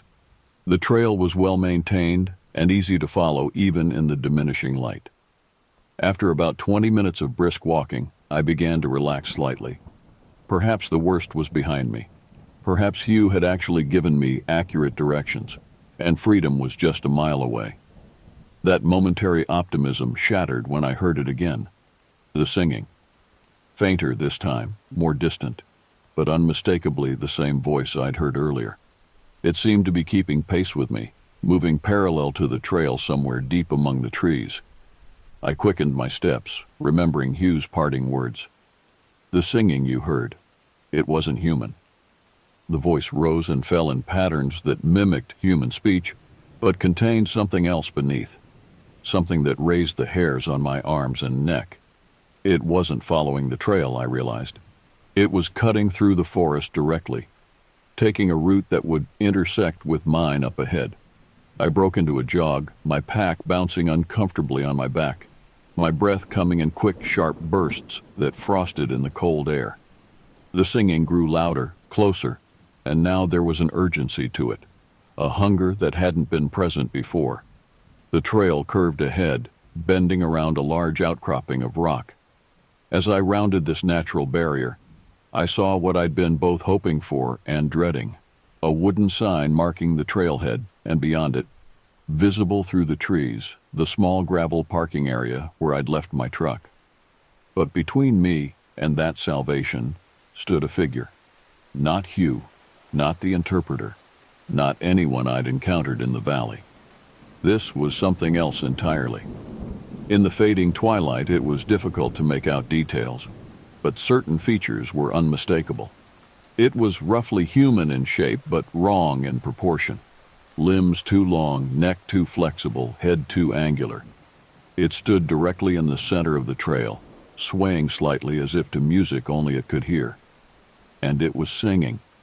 The sound that emerged from it was the voice I'd been hearing, beautiful and terrible, enticing and repellent all at once. As I stood frozen, it opened eyes that reflected the last light of day like mirrors, fixing them upon me with an intelligence that was utterly alien. Time seemed to stretch, the moment expanding to contain just the two of us, the human and the other, locked in mutual regard across a distance that was simultaneously a few yards and an unbridgeable gulf of understanding. It took a step toward me, those two long limbs moving with a grace that defied their awkward proportions. The singing changed, became something that might have been meant as communication, questions or statements in a language beyond my comprehension. My paralysis broke. Driven by a fear more profound than anything I'd experienced in my life, I raised my shotgun, racked the slide to chamber a round, and fired in one fluid motion born of desperate instinct. The report was deafening in the confined space of the forest trail, the flash momentarily blinding in the growing darkness. When my vision cleared, the trail ahead was empty. The figure was gone. Whether hit by my shot or simply vanished, I couldn't tell. I didn't wait to find out. I ran, sprinting the remaining distance to the trailhead and across the parking area to my truck. My hands shook violently as I fumbled with the keys, dropping them once before managing to unlock the door and throw myself inside. The interior of the truck was exactly as I'd left it. Travel mug in the cup holder, map folded on the passenger seat, the lingering scent of coffee, and the pine air freshener hanging from the rearview mirror. It was so normal, so mundane, that for a moment I wondered if I had imagined everything: the ravine, Hugh, the settlement, the interpreter, the singing, the figure on the trail. But the trembling in my hands and the hammering of my heart told a different story. It had all been real, terrifyingly, inexplicably real. I started the engine, the familiar rumble providing a small measure of comfort. The headlights illuminated the empty parking area and the dark mouth of the trail from which I'd emerged. Nothing moved in their bright beams. Nothing sang or called or beckoned. I put the truck in reverse, backed around in a tight turn, and headed down the narrow access road toward the highway, my foot pressing the accelerator harder than was safe on the uneven surface. Only when I reached the paved road, the forest receding in my rearview mirror, did I allow myself to draw a full breath. I had escaped. I was alive. I was going home. But even as these reassurances ran through my mind, I couldn't shake the feeling that something had followed me out of the valley, not physically perhaps, but in ways more subtle and insidious. A memory, a mark, a connection that wouldn't easily be severed. The valley doesn't work that way, Hugh had said. It remembers those who enter it, marks them in ways they don't always recognize until later. As the miles between me and the forest increased, I tried to convince myself that it was over, that whatever strangeness I had encountered was confined to that remote area and would remain there, fading from my memory like a bad dream. I almost believed it too. For a while. 3 months passed. Spring replaced winter, the snow melted, and life returned to its normal rhythms. I went back to my job at the community college library, paid my bills, met friends for dinner, watched movies on weekends. Normal activities, safe activities. I didn't tell anyone about what had happened in the Pigeon River forest. How could I? The story sounded deranged even in my own head. A hidden community of cultists living in the wilderness, a gaunt guardian of a mystical ravine, an interpreter of cosmic mysteries, a singing entity that wasn't human. Instead, I told a sanitized version to those who asked about my trip. Bad weather, got a bit lost, decided to cut it short. Nobody questioned this. Solo winter camping trips going awry was hardly an unusual occurrence in northern Michigan. But while I might have kept the story to myself, I couldn't escape its effects. Sleep became problematic. I would lie awake for hours, listening for sounds that weren't there, tensing at every creak of the apartment building settling. When I did sleep, my dreams were invaded by images from the valley. Hugh's gaunt face, the interpreter's stained teeth, the symbols carved into stone, And always, always, the singing. I began researching, spending hours in the college library where I worked, combing through local histories, geological surveys, folklore collections, anything that might shed light on the area I had visited. I found little that was directly relevant, but there were hints, suggestions of anomalies that others had noted over the years. A geological survey from the 1950s mentioned a localized magnetic disturbance in the region that interfered with compass readings. A folklorist in the 1970s had collected stories from local Native American tribes about a place in the forest where the boundaries are thin and voices can be heard that have no bodies. A hiker's memoir from the 1990s included a brief passage about becoming disoriented in what they described as a ravine that seemed to shift and change as I tried to navigate it, though they attributed this to exhaustion and possible mild hypothermia. None of it was conclusive, none of it extraordinary enough to suggest that what I had experienced was anything more than an isolated cult taking advantage of the remoteness of the area to establish their community. But it was enough to keep me digging, enough to feed the growing obsession that I wasn't willing to acknowledge even to myself. The dreams intensified. In them, I was back in the forest, but it was altered, more primeval, the trees taller and older than any that exist today. The ravine was there, deeper and wider, and from it emerged figures that were neither human nor animal, but something in between, moving with a purpose I couldn't understand, but could feel the weight of. And always, always, the singing.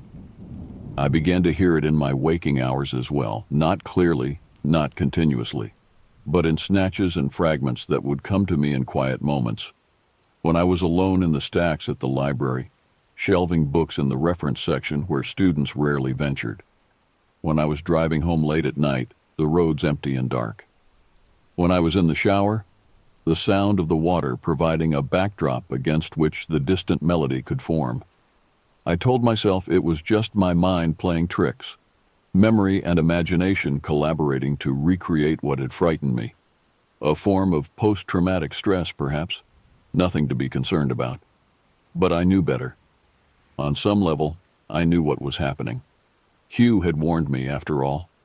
What you've seen, what you've heard, it will follow you. In your dreams at first, then in the quiet moments of your days. 5 months after my experience in the valley, I received a letter. No return address, no signature, just a single sheet of paper with a message written in a spidery hand. The boundary thins as summer approaches. What crosses in one direction may cross in the other. Remember what you heard. Remember what you saw. Be vigilant. I knew who it was from, even without a signature. The interpreter's warning, or invitation. The sensible response would have been to throw the letter away, perhaps even report it to the police as a vague threat. Instead, I found myself reading it over and over, tracing the angular handwriting with my finger, looking for additional meaning in the sparse lines. How had he found me? I hadn't given my address to anyone in the settlement. But then, they had known my name without being told. Perhaps they had other ways of gathering information, other connections to the outside world that I hadn't considered. The letter accelerated my decline. I began having difficulty concentrating at work, missing shifts or showing up late, staring blankly at computer screens for minutes at a time. Friends noticed my distraction, my jumpiness, the dark circles under my eyes from lack of sleep. They suggested therapy, meditation, medication. I nodded and promised to consider their advice, knowing I wouldn't. How could I explain to a therapist that I was being haunted by a singing voice that wasn't human? In June, exactly 6 months after my encounter in the valley, I made my decision. I requested a leave of absence from work, citing personal reasons. I spent a day gathering supplies, not winter gear this time, but equipment appropriate for the warmer season. And early on a Thursday morning, I loaded my truck and set out for the Pigeon River Forest once more. I told myself I was seeking answers, closure, a rational explanation that would let me put the experience behind me and move on with my life. But deep down, I knew the truth. I was answering a call. The singing had won. The drive was familiar, yet strange. The landscape transformed by the lush greenery of early summer. The forest, that had been stark and snow-covered, was now vibrant with life. The trees full-leaved, wildflowers dotting the meadows, birds calling from the canopy. I parked in the same small gravel lot where my ordeal had begun and ended 6 months earlier. It was empty of other vehicles, the area less popular with hikers than the more established trails elsewhere in the forest. As I stepped out of my truck, I was struck by a sense of déjà vu so powerful, it momentarily disoriented me. Everything was different. The season, the temperature, the forest itself. Yet somehow exactly the same. I was returning to a point in space that had marked me indelibly, and some part of me recognized it as sailors might recognize a guiding star. I shouldered my pack, checked that my shotgun was secured properly, and set off down the trail, retracing the steps that had led me to the ravine half a year before. This time, there was no uncertainty about my direction, no confusion about my path. I knew exactly where I was going and why. The forest welcomed me with a silence that felt almost conscious, aware. No birdsong accompanied my passage, no rustling of small animals in the underbrush, just the sound of my boots on the packed earth of the trail and my measured breathing. It took less time than I expected to reach the point where I had first deviated from the trail, where the unexpected storm had driven me toward the ravine. Without the snow and reduced visibility, the landscape was different. Yet I recognized it immediately. A certain configuration of trees, a distinctive outcropping of rock, an opening in the canopy that framed a patch of sky. I left the trail without hesitation, moving through the summer lush forest with a certainty that should have disturbed me, but instead felt right, inevitable. The terrain began to slope downward, gradually at first, then more steeply, just as it had before. And then I was there, standing at the edge of the ravine. In the bright light of a June morning, it looked almost ordinary, a natural formation carved by water and time, its steep sides now covered with vegetation, small trees and bushes clinging to the slopes. At the bottom, the narrow trail was visible, winding along the ravine floor just as I remembered. I began my descent, picking my way carefully down the steep slope. Without ice and snow, it was easier going than before, though the abundance of plant life created its own obstacles. Halfway down, I paused, allowing my other senses to engage more fully. The smell was there, that musty, earthy scent I had noticed before, but now overlaid with the green fragrances of summer growth. And something else, a hint of that chemical tang I had detected on Hugh, stronger now, as if it permeated the very soil of the ravine. I continued downward until I reached the bottom, standing once more on the narrow trail that ran the length of the ravine. Looking in both directions, I saw no sign of human presence. No Hugh, no crude shelter, no carved symbols on the rock faces. Had it all been moved? Abandoned? Or had it only existed in the particular circumstances of that winter day?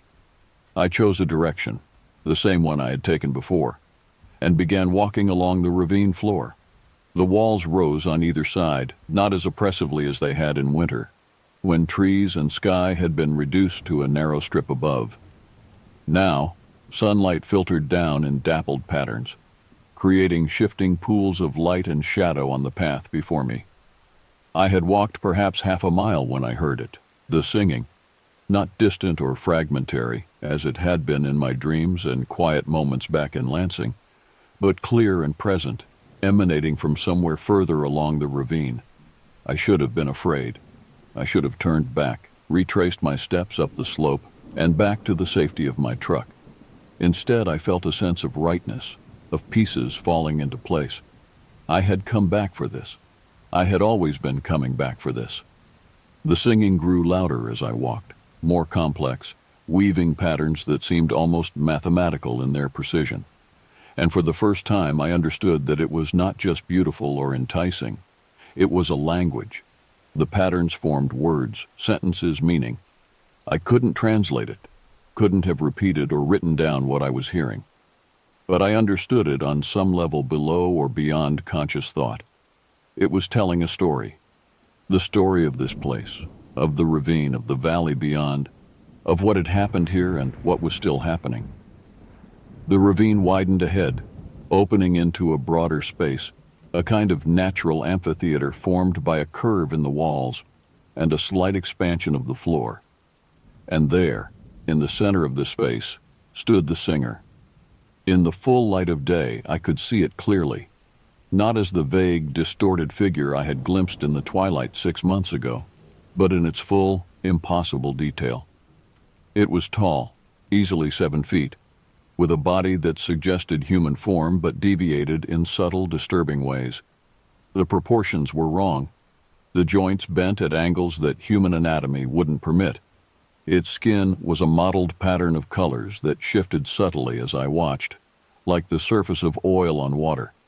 But it was the face that held me transfixed, a face that was both alien and strangely familiar, features that seemed to reference human expression while transforming it into something else entirely.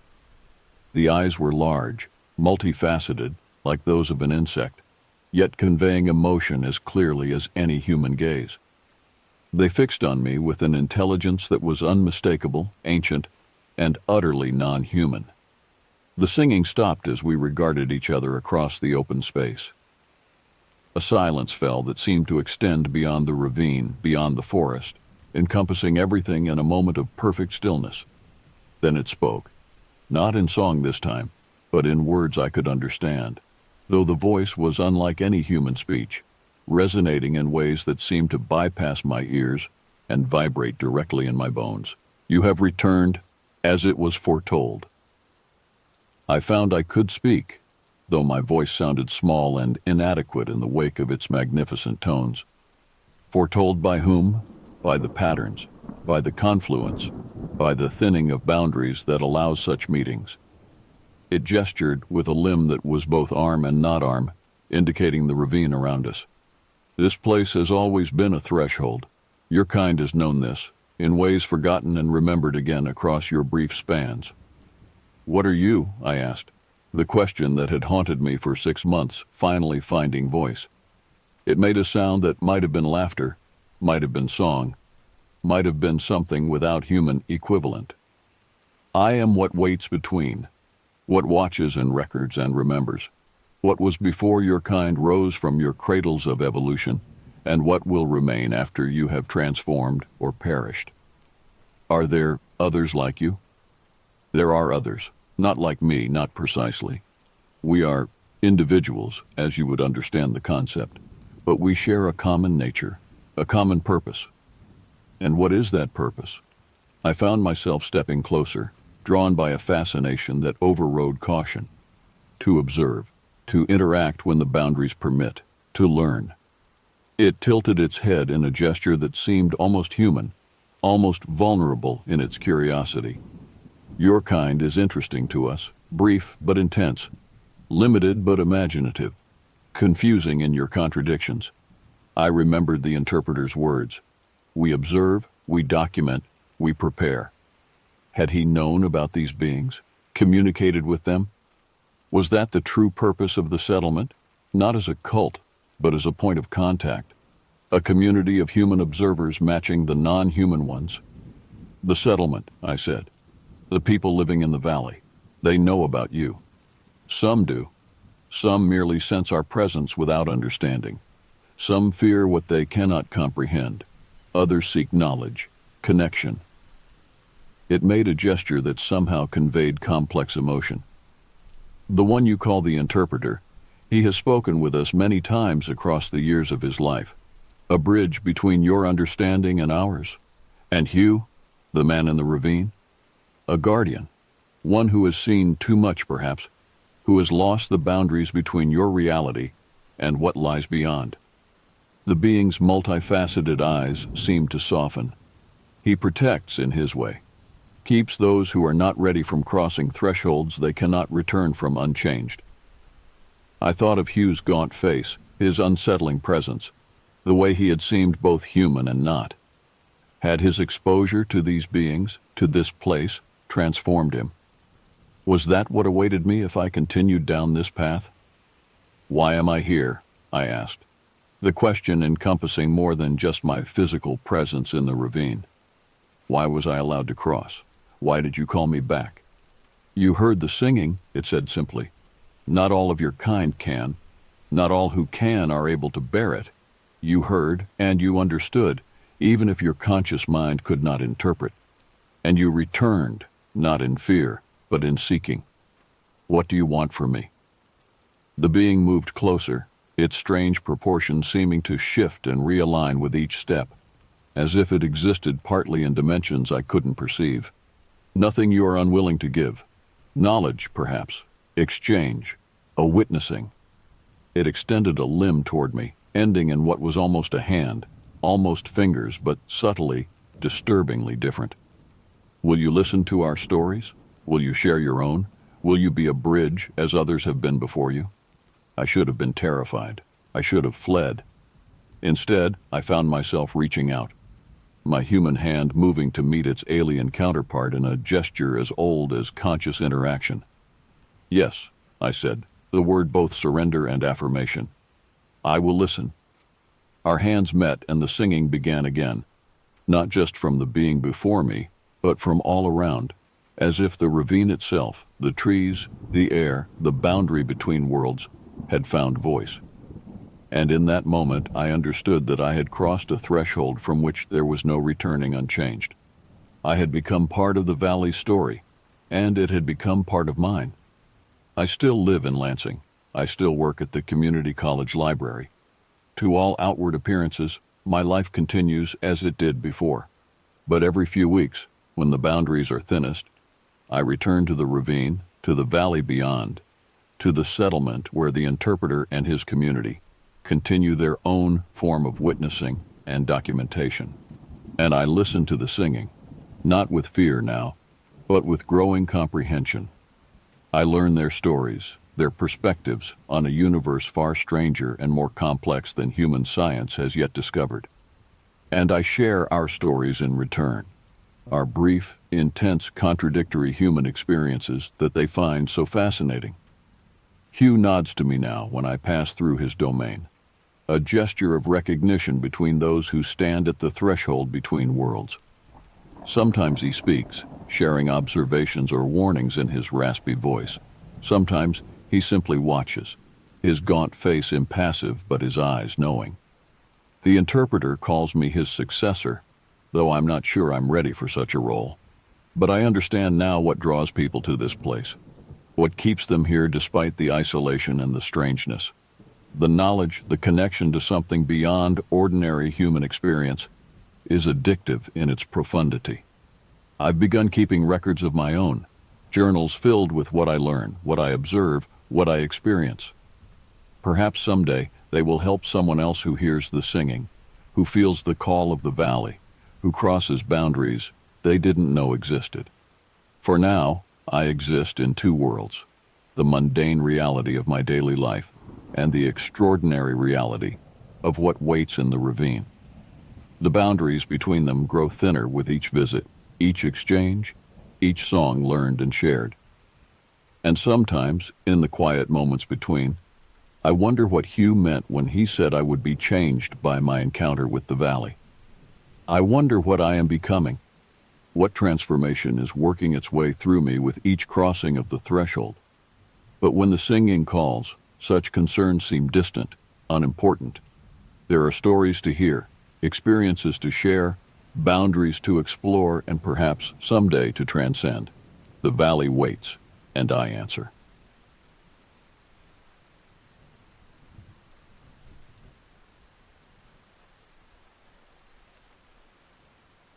The thing about working in Glacier National Park is you get used to feeling small. Not just because of the mountains, although let me tell you, the peaks here are like gods looming over mortal men. It's a deeper smallness, the kind that settles in your bones when you're immersed in the vast wilderness day after day. Out here, nature has a way of reminding you of your place in the grand scheme of things. I've been a ranger in Glacier for 8 years now, and I've seen my share of strange and unsettling things. More than I bargained for when I first signed up, if I'm being honest. But nothing, not one single incident in all my time here, could have prepared me for the events that unfolded in the summer of 2011. My name is Dale Renwick, and I'm not your stereotypical outdoorsman. Oh, I love the woods well enough, but I didn't grow up with a cabin in my backyard or spend my summers paddling canoes. No, I was raised in the flatlands of Nebraska, where the only trees were those sparse windbreaks the farmers planted between fields. I didn't lay eyes on a genuine mountain until I was 22 years old, but there was something about Glacier, something that sunk its claws into me the first time I visited and never let go. After college, I volunteered for a conservation project in the park, and from there, well, it was all downhill. Or uphill, I suppose, depending on your perspective. Fast forward 8 years, and here I am, the go-to guy when hikers wander off trail, the one they call to wrangle ornery bears or escort overzealous tourists away from the cliffs. The morning this all started, though, I wasn't dealing with anything so routine. I was jolted awake by an early call about a family that had failed to return from what should have been a simple overnight trek near Two Medicine Lake. Mom, dad, a teenage daughter, and a boy of about 8, the kind of nuclear family you see on park brochures. They had set off on one of our most gentle trails, nothing steep or technical about it. When families like that go missing, 9 times out of 10, they saunter in a few hours late, a little pink from sunburn, a little sheepish about losing the trail. But this time felt different from the moment I answered the phone. There was an unease coiling in my gut as I jotted down the details, an unease that only grew as I packed my gear and set off toward the trailhead. The first real red flag came when I spoke to their guide, a seasoned veteran of the park named Bert Hines. Bert had been leading hikes in Glacier for decades, and I'd never known him to be easily rattled. But his voice over the radio that morning had a tremor to it I'd never heard before. "Dale," he said, his words clipped and terse. "This family, they did something odd, split up on the trail, which I never advise. Wife and daughter stuck to the path, but something spooked them bad. I left them to find the dad and the boy, but when I circled back, the women were gone, vanished." I frowned, uneasy prickles crawling up my spine. People don't just vanish in Glacier, not like that. Oh, we've had our share of folks getting lost, but a whole family? And with Bert's eyes on them? It didn't sit right, but protocol was protocol. And missing hikers meant it was time to mobilize search and rescue. I radioed back to confirm I was on my way and finished throwing my pack together. Flashlight, flares, first aid kit, the usual accoutrements of a backcountry search. It was still early morning when I arrived at the trailhead, the sun just starting to burn off the mist that clung to the pines. Bert was already there, along with another ranger I only vaguely recognized. They both looked ashen in the pale light, strained in a way I'd never seen before on the faces of my fellow rangers. Bert was rambling as I approached, going on about strange tracks, something he couldn't quite identify. That alone was enough to give me pause. Bert's skill at tracking was near legendary in the park. If he couldn't identify a print, couldn't even hazard a guess, then we were in uncharted waters. We split up to cover more ground, Bert and the other ranger taking the western trails, while I struck out toward the lake. The first hour of the search yielded nothing out of the ordinary, just the usual sounds of wilderness going about its business. But the further I trekked into the trees, the more oppressive the silence became. Not the peaceful quiet that sometimes falls in the woods, but a smothering, absolute absence of noise. Even the wind seemed to still in the branches overhead. I was well trained in wilderness survival, knew how to keep a level head in challenging situations. But I couldn't shake the growing certainty that I was not alone in those trees. The back of my neck prickled with the distinct sensation of being watched.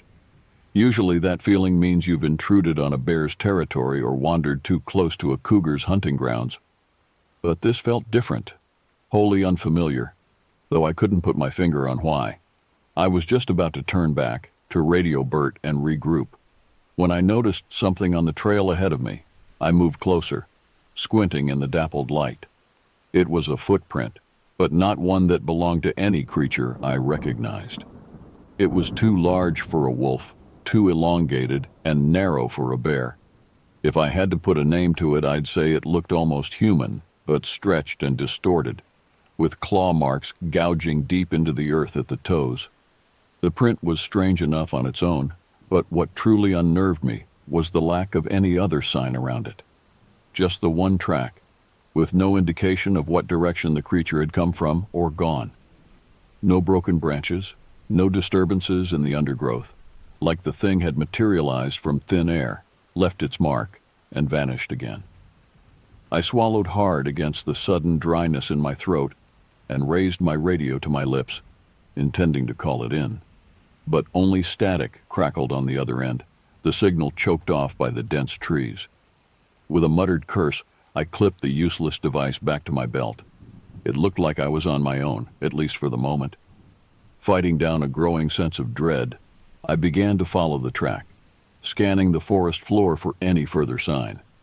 The print appeared only intermittently, separated by stretches of pristine ground, as though the creature took unnaturally large strides, or perhaps flew between landings.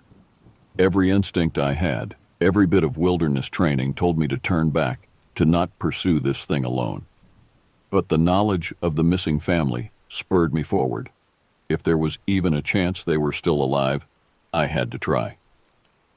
As I moved deeper into the trees, the silence grew heavier, broken only by my own ragged breathing and the crunch of dry leaves beneath my boots.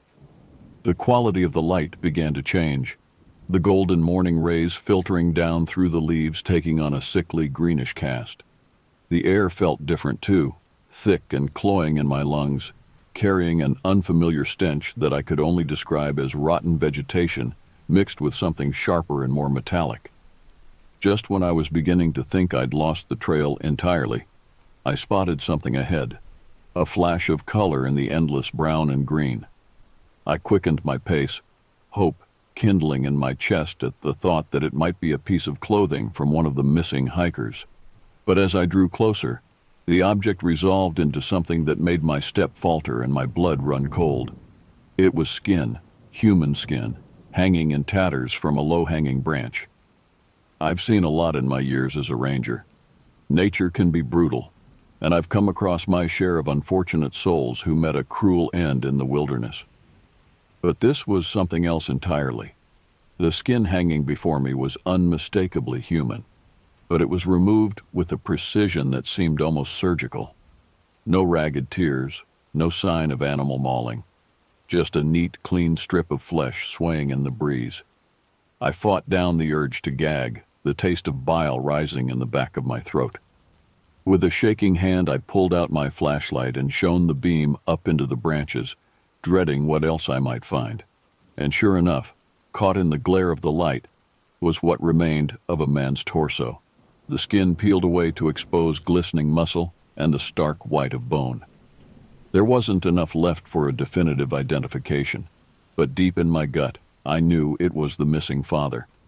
No other hikers had been reported in this area, and the wounds, if you could call them that, seemed far too fresh for this to be some unrelated casualty. I fumbled for my radio again, desperate to raise Bert, to call in reinforcements, but the static remained impenetrable. Of course, I thought bitterly, the one time I desperately need the damn thing to work. I was on my own, that much was clear. And whatever had done this, whatever was stalking these woods, it wasn't like anything I'd encountered before. Every nerve in my body screamed at me to retreat, to get back to civilization and regroup. But the thought of the rest of that family out there, possibly suffering the same fate as the man in the tree, propelled me onward. As I pressed deeper into the forest, I found more grim markers of the creature's passage. Here, a severed arm, the hand curled into a rictus of agony. There, a single leg, the flesh razored away with that same eerie precision. And everywhere, that same oppressive silence, as though even the birds and insects dared not draw the attention of the thing that haunted these woods. What struck me most, Even more than the gruesome nature of the remains was the lack of blood. With wounds like these, the forest floor should have been slick with it, the coppery scent hanging heavy in the air. But there was nothing, just the eerie slivers of flesh suspended from the trees like macabre ornaments. I could feel my own heart hammering against my ribs, my breath coming in tight, controlled bursts. I was no longer just searching for survivors. I was hunting, tracking a predator unlike any I'd ever known. Or, a chilling voice whispered in the back of my mind, perhaps it was hunting me. I was just beginning to consider the merits of that dark thought when a sound shattered the silence around me. It was a scream, high and sharp with terror, and it was close. Too close for comfort, but also too close to ignore. I bolted toward the sound, crashing through the underbrush with no thought for stealth or caution. If one of the missing family was still alive, if there was even a chance I could reach them in time, I had to try. Branches whipped at my face and arms, leaving stinging trails in their wake, but I hardly noticed. All my focus was bent on that scream, on the desperate hope that I wouldn't be too late. I burst into a small clearing and stumbled to a halt, my breath seizing in my chest at the sight before me. There, propped against the broad trunk of an ancient fir, was the missing boy. He was alive, if you could call the state he was in living. He was slumped over, his back to me. But even from a distance, I could tell something was horribly wrong. The boy's skin had a stretched, waxy appearance, as though it had been pulled too tight over the fragile bones beneath. As I watched, frozen in a moment of pure, visceral horror, he twitched and spasmed, his head lolling at an unnatural angle. And then, with a movement that was far too fluid, far too boneless, he began to turn toward me. I think I screamed then, or maybe I just opened my mouth in a silent cry of revulsion, because as the boy's face came into view, I saw that it was no longer a face at all. It was a ruin of raw flesh and exposed bone, the skin stripped away as neatly as it had been from the corpses I'd found. But this was no corpse. The boy was moving, twitching, his lipless mouth gaping in a silent moan. I stumbled back, my mind reeling, trying to process the impossible sight before me. This couldn't be happening. It had to be a nightmare, some fevered hallucination born of stress and exhaustion. But the boy kept coming, dragging himself toward me with a determined, almost mechanical persistence. I knew I should do something, try to help him, or at least end his suffering. But my body seemed locked in place, my limbs turned to stone by the sheer wrongness of what I was witnessing. It wasn't until the boy let out another moan, this one thick and wet and utterly inhuman, that I was jolted from my paralysis. I turned to run, to flee this living nightmare.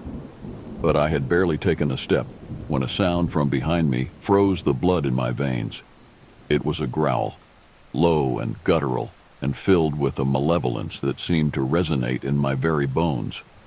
I whirled around, my hand scrabbling for the bear spray on my belt, though what good it would do against a creature that could inflict such horrors, I couldn't say. The thing that emerged from the trees was unlike anything I had ever seen, in nature, or in my darkest imaginings. It was huge, easily 8 feet tall, with a gaunt, elongated body that seemed to unfold itself from the shadows. Its skin was a mottled gray, slick and shining like an amphibian's, but stretched tight over a frame that was hideously, impossibly thin. But it was the creature's face that truly froze me in my tracks. Or rather, its lack of a face. Where features should have been, there was only a smooth, featureless expanse of skin, broken only by a wide, gaping maw filled with rows of needle-like teeth. As I stared, transfixed by the sheer alien nature of the thing, it swung its head towards me, and I swear I felt the weight of its eyeless gaze boring into my soul.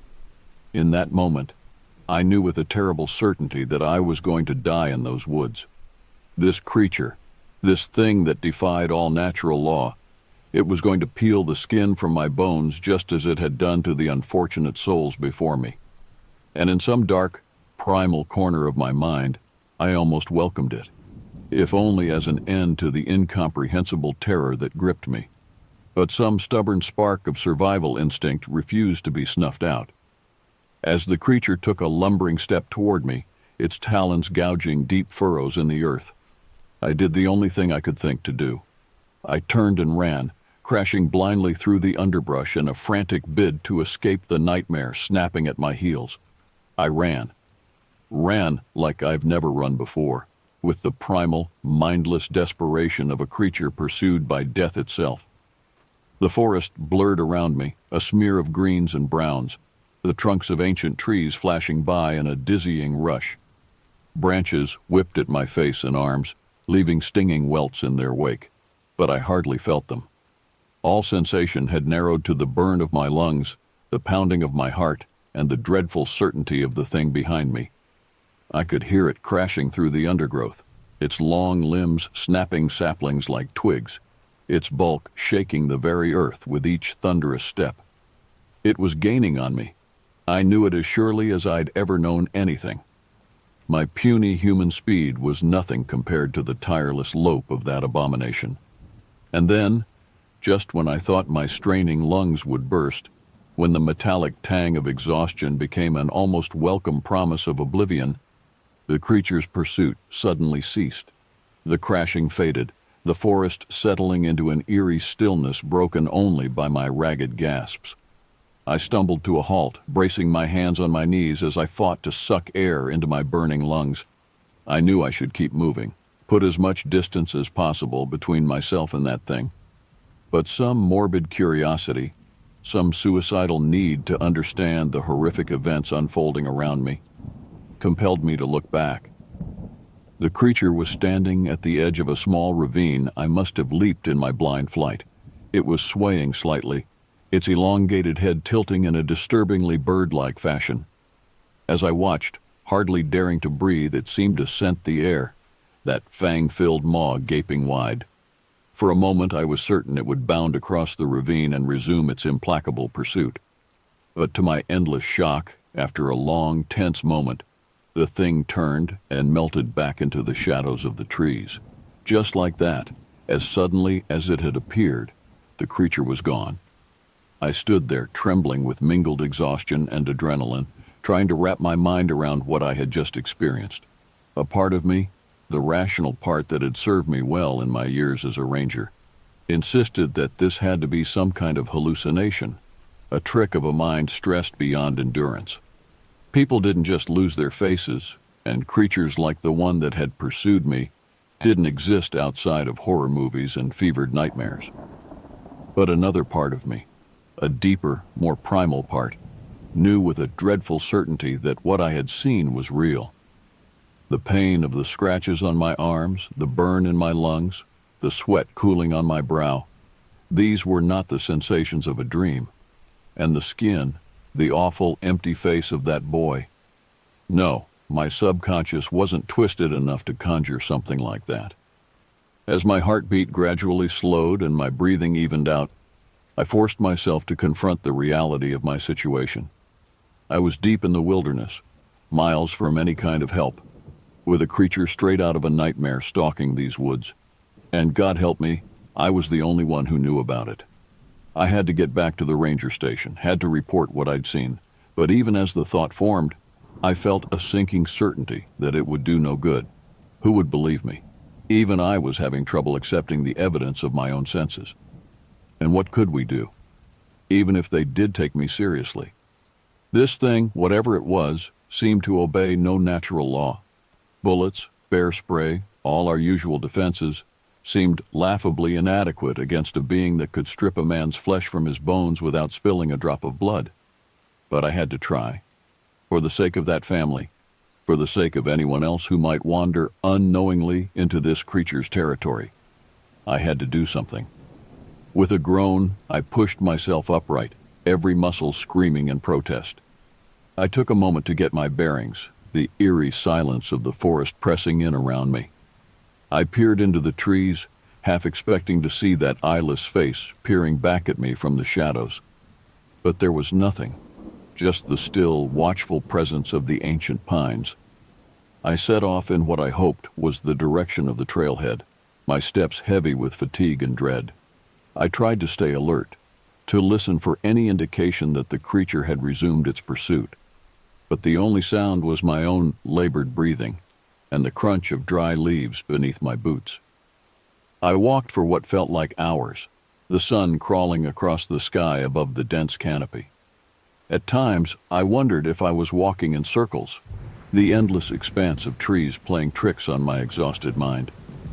But I forced myself to keep moving, clinging to the hope that each step was bringing me closer to safety. When I finally stumbled out onto the trail, the sight of that narrow, familiar path nearly brought me to my knees with relief. I staggered forward, my pace quickening as the trailhead came into view. Bert's truck was still parked where we'd left it, a sight so blessedly ordinary that I could have wept. But my relief was short-lived. As I drew closer, I saw Bert and the other ranger huddled together, their faces drawn and pale. They looked up as I approached, and the look in their eyes told me all I needed to know. "You saw it too," I said, my voice sounding alien to my own ears. "Didn't you?" Bert nodded slowly, his grizzled face seeming to have aged a decade in the space of a day. Not clearly," he said, his voice hardly more than a whisper. "But I felt it, like a shadow in the corner of your eye, something that ain't meant to be seen by the likes of us." I sank down onto the bumper of the truck, my legs suddenly unable to support me. "The boy," I said. "Did you?" Bert shook his head. "No sign," he said. "No sign of any of them. Just those tracks, those god-awful prints, like something from a fever dream." We sat in silence for a long moment, each of us struggling to come to terms with the impossible reality we found ourselves in. Finally, Bert spoke again. "What do we do, Dale?" he asked, and I was struck by how small, how lost he sounded. Bert, who had always been the steady one, the unflappable veteran of these woods. What in God's name do we do? I wished I had an answer. I wished, with a sudden desperate ferocity, that this was all a dream, that I would wake up safe in my bed with the sunlight streaming through the windows and the sounds of the park stirring to life outside. But this was no dream, and no amount of wishing would make it so. We were standing on the edge of a nightmare, one that threatened to swallow us whole. And heaven help us, we had no choice but to face it head on. The following days passed in a blur of activity and dread. We called in reinforcements, of course. More rangers, search and rescue teams, even a few state troopers. But what could we tell them? The truth was too incredible, too horrifying to be believed. So we fell back on the old standbys, a rogue bear perhaps, or a particularly vicious mountain lion. Anything to rationalize the carnage we'd witnessed. But even as we scoured the woods, even as we combed every inch of those forested slopes, I knew in my heart that we would find nothing. Whatever had taken that family, it was no creature of earthly origin. It moved in the shadows, in the spaces between one breath and the next. It was a thing of nightmare and shadow, and it would not be found unless it wished to be. And oh, how I feared that wish. Every moment I spent in those woods, every step I took along those winding trails, I could feel the weight of its presence. It was watching, always watching, with an eyeless, insatiable hunger that chilled me to the marrow of my bones. At night, when exhaustion finally drove me to my tent, and the fitful embrace of sleep, I was haunted by visions of that awful, empty face. I would jerk awake, my heart pounding, certain that I had felt the brush of those talons against my skin, the hot, fetid breath of that maw against my cheek. But there was never anything there, just the still, suffocating darkness of the night pressing in around me. As the days stretched into a week with no sign of the family or the creature that had taken them, a grim realization began to settle over the search party. We were chasing a ghost, a phantom that had vanished as suddenly and completely as mist beneath the morning sun. The official word came down from on high. The search was to be called off.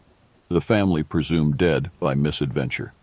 Case closed, the record sealed for the sake of the public's peace of mind. But for those of us who had seen the truth, who had felt the icy touch of that nameless horror, There would be no peace. We were changed, marked by an encounter with something that defied all rational understanding. We went back to our lives, back to the mundane routine of ranger work, but a part of us was forever trapped in that grim, haunted wood.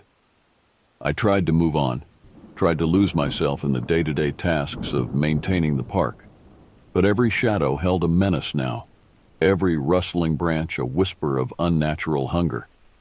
I would find myself staring into the tree line, my heart in my throat, certain that I had caught a glimpse of that gaunt, elongated form lurking just beyond the reach of the light. My fellow rangers, those who had shared in the horror of that experience, fared little better. Bert retired not long after, his eyes haunted and his hands never quite steady. Others simply vanished, walking off into the wilderness never to be seen again.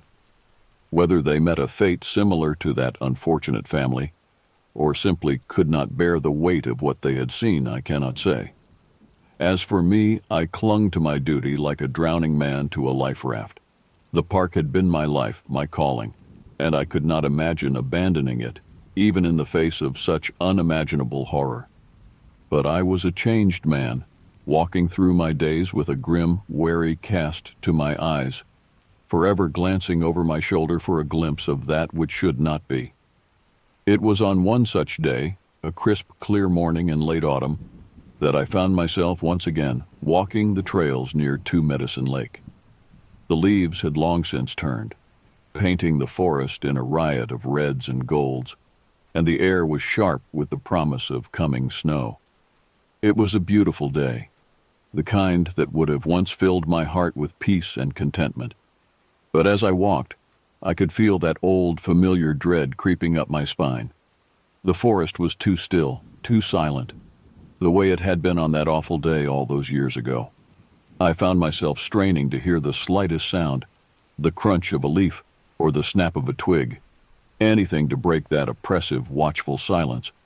And then, in the distance, I heard it, a scream, high and thin and full of terror. It was the sound of my nightmares, the sound that had haunted my dreams for years uncounted. I froze, my heart pounding, my breath coming in short, sharp gasps. For a moment, I was torn by indecision, my mind racing with the memory of that twisted, lurching form crashing through the underbrush. Every instinct screamed at me to run, to flee this cursed place and never look back. But another part of me, a part that had been forged in the crucible of that horrific encounter, knew that I could not turn away. If there was even a chance that someone was in danger, that the creature had returned to stalk new prey, I had to act. I had failed that family all those years ago, failed to save them from an unimaginable fate. I could not fail again. With a deep, shuddering breath, I turned in the direction of the scream and began to run. I crashed through the underbrush, my heart pounding in my ears, my breath coming in ragged gasps. The scream had faded, but I could still hear it echoing in my mind, a desperate, pleading wail that seemed to pierce the very fabric of my soul. As I ran, I realized with a sinking certainty that I was retracing my steps, following the same path I had taken all those years ago.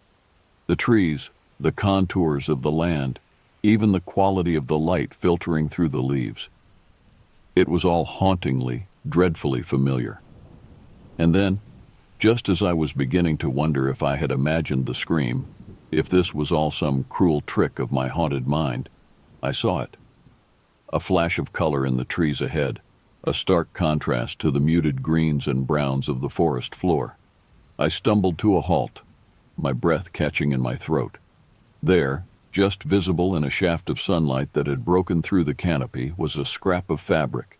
It was bright red, the color of fresh blood against the faded leaves. For a moment, I couldn't move, couldn't breathe. The memories came flooding back, a tide of horror and helplessness that threatened to drown me where I stood. The faceless boy, the gaping maw of the creature, the awful, empty silence of the forest. It was all there, as vivid and terrible as the day it happened. But I forced myself to take a step forward and then another. I had to know, had to see if my worst fears had been realized. With trembling hands, I reached out and grasped the fabric, lifting it gently from the branch where it had snagged. It was a jacket, a child's jacket, the kind you might see on any playground or schoolyard. But as I held it up to the light, I felt my blood run cold. There on the back was a name, stitched in cheerful, colorful letters, Timmy. The world seemed to tilt around me, my vision swimming with sudden, horrified understanding. This was no random scrap of cloth, no accidental remnant of some hiker's passing. This was a message, a cruel, taunting reminder of my failure all those years ago. I spun around, my heart pounding, my eyes frantically scanning the trees for any sign of the creature. But there was nothing, just the same oppressive silence that had haunted me for so long. And then, from somewhere deep in the forest, I heard it. A laugh, low and guttural, and filled with a malevolence that seemed to shake the very earth beneath my feet. It was a sound I had heard before, in the darkest corners of my nightmares. The sound of the creature that had taken that family, that had shattered my world, and left me a haunted, broken man. I ran then. Ran with a desperation born of pure, primal terror. I ran as I had never run before, crashing through the undergrowth, heedless of the branches that tore at my skin and clothes. I ran until my lungs burned and my legs trembled, until the laughter faded into the distance, and the forest seemed to swallow me whole. I don't know how long I ran, or how far. Time seemed to lose all meaning in that green-shadowed world, the minutes and hours blurring together in a haze of exhaustion and dread. But eventually, I found myself stumbling out onto a familiar trail, the same one I had walked so many times before. I staggered to a halt, my chest heaving, my vision blurred with sweat and tears. And there, just ahead of me, I saw a figure emerge from the trees. For a moment, my heart seized with terror, certain that it was the creature, that it had finally come to claim me as it had claimed so many others. But as the figure drew closer, I realized with a shock that it was human. A man, tall and lean, with a shock of graying hair and a face lined with the weight of years and sorrows. "Dale," he said, his voice soft with understanding. "It's me, Bert."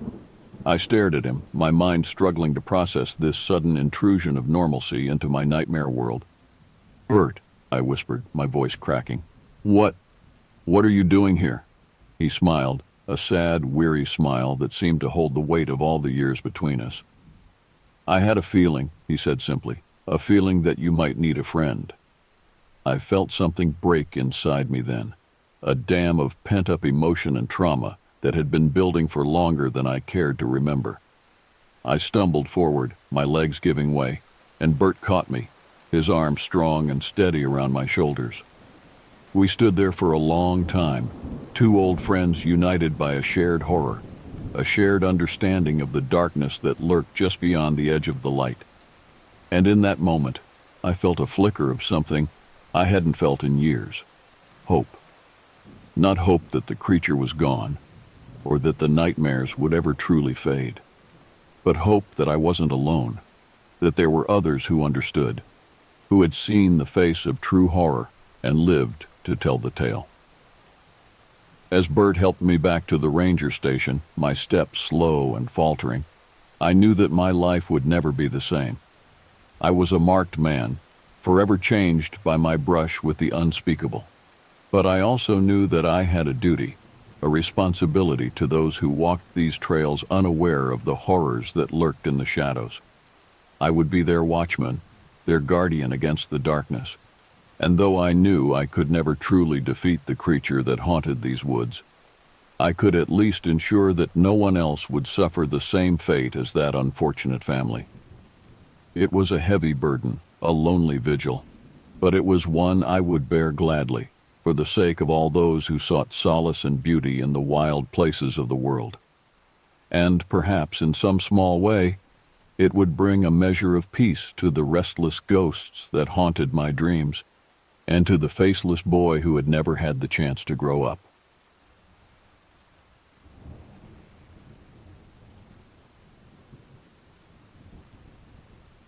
Twice each year, my wife and I venture into the San Juan Mountains of southwest Colorado in our RV. The rhythm of our travels usually follows the seasons. One journey in the warmth of summer, another when winter transforms the landscape into a pristine wonderland. My wife has always been drawn to the snow-covered peaks, finding peace in their stark beauty. These trips became our tradition over the past decade, each visit adding another layer to our connection with the mountains. But last year, nature decided to show us a different side of herself. The snow began innocently enough, but soon revealed its true intensity. For 4 relentless days, it fell without pause, building layer upon devastating layer. The first day seemed typical, gentle flakes drifting down, coating everything in white. By day 2, the accumulation became noticeable, and we had to regularly clear the RV's roof.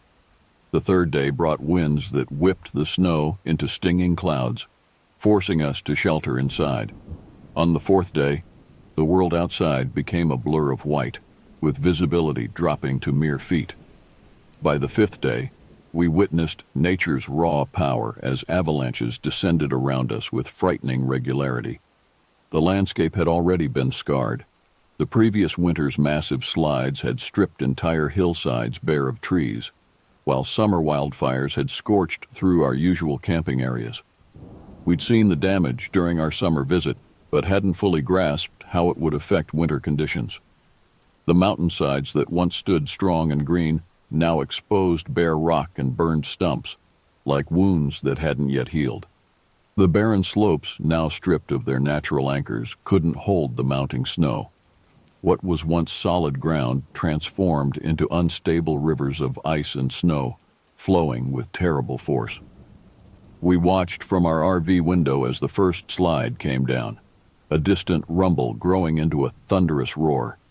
The snow moved like a living thing, consuming everything in its path. Our primary route to civilization was completely cut off, and while we had mapped out an alternative path, a much longer route through winding mountain roads, we could see the snow accumulating there as well. Inside our RV, we took stock of our supplies. The generator had enough fuel for several days, but our food stores were running low. We'd planned for a week-long trip, not an indefinite stay in a winter wasteland. The decision became clear. We needed to escape while we still had the chance. The weather report on our emergency radio warned of another storm system approaching, promising even heavier snowfall. Working against time and weather, we began dismantling our camp. The snow fell in intermittent bursts, forcing us to time our packing between the heaviest showers. Every movement required careful consideration. A slip could mean disaster, and the cold had become intense enough to make exposed skin ache within seconds. We developed a system. One person would prep items inside, while the other watched for signs of avalanche danger. Just as we loaded the final pieces of equipment, the mountain spoke again. The distinctive rumble of another avalanche echoed through the valley. By then we'd grown accustomed to these sounds, but this one carried extra weight. Our escape route hung in the balance. With only 2 days of provisions remaining in the RV, the prospect of being trapped was becoming dangerously real. We'd heard stories of people stuck in the backcountry for weeks during severe weather, and we had no desire to join their ranks. We rushed to assess the damage, our boots crunching through fresh powder. The snow was nearly waist-deep in places, making each step a struggle. Initial relief washed over us when we saw our escape route remained clear, but that relief evaporated instantly when the scream pierced the air. It wasn't just any cry, it was primal, filled with pure terror and agony. The sound bounced off the mountain walls, amplifying its horror before cutting off with devastating suddenness. In that moment, we knew we'd witnessed someone's final seconds, their last desperate cry forever etched into the frozen landscape. The silence that followed seemed to stretch forever, broken only by the soft hiss of falling snow and our own ragged breathing. We stood frozen, straining our ears for any follow-up sound, a call for help, movement, anything. But the mountains kept their secret. The vastness of the wilderness around us suddenly felt oppressive, as if the white peaks were closing in, watching with indifferent eyes. Time seemed to stop as we stood there, our breath visible in the frigid air, listening to the haunting silence that followed. The weight of responsibility pressed down on us harder than the snow. We had to act, but the mountain's vastness made it impossible to pinpoint the scream's origin. Sound plays tricks in the snow, bouncing off ice and rock, making near seem far and far seem near. We debated our options, knowing that every minute that passed reduced any chance of finding someone alive. Despite the danger, we ventured out into the deepening snow, searching for anyone who might help.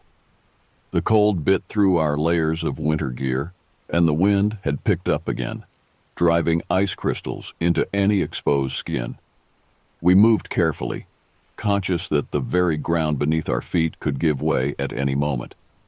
Fortune smiled on us when we encountered a nearby adventurer with an ATV equipped with a radio. They immediately called for emergency services, but that's where our involvement had to end. The increasing avalanche risk made further searching too dangerous for untrained volunteers. The rescue coordinator's voice crackled over the radio, advising everyone in the area to evacuate immediately.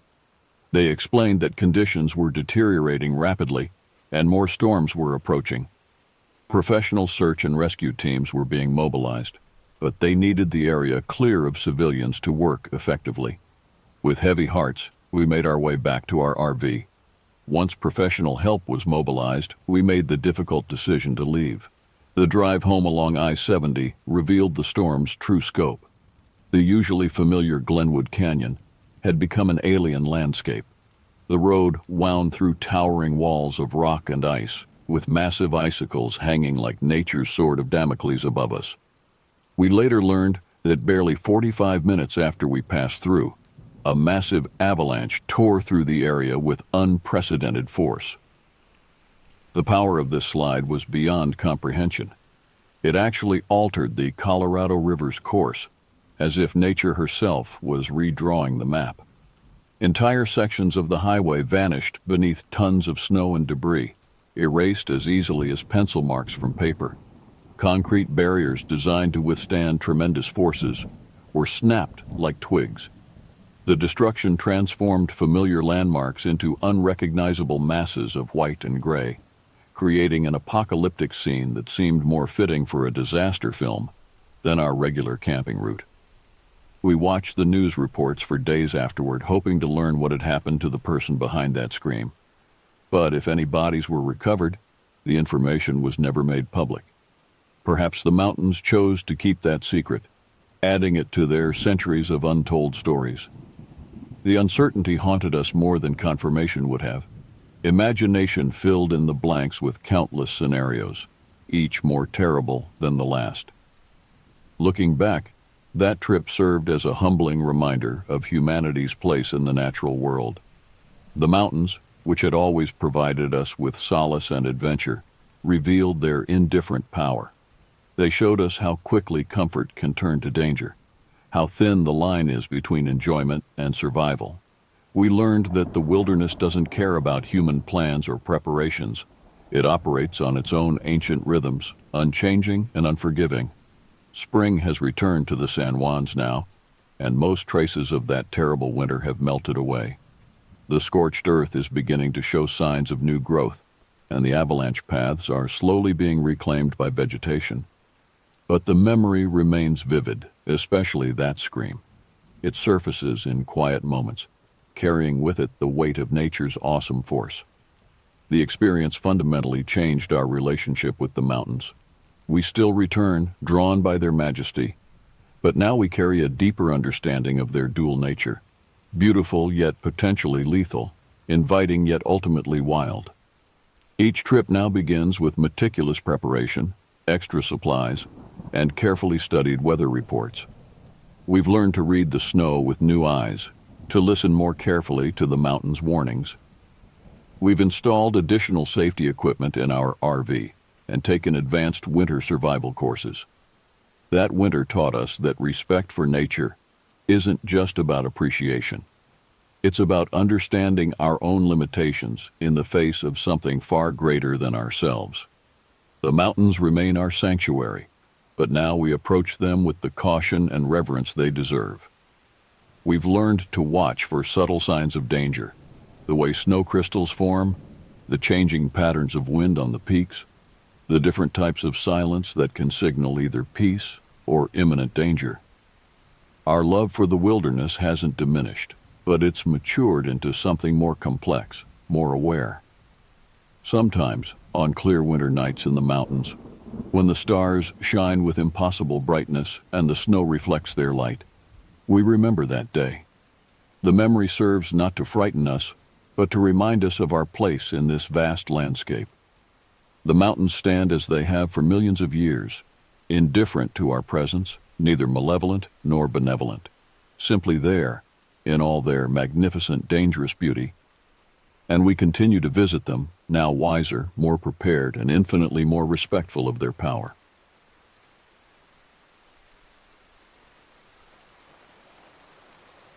It was a chilly evening in late October, just a few years ago, when I decided to take a shortcut through the woods on my way home from a friend's birthday party.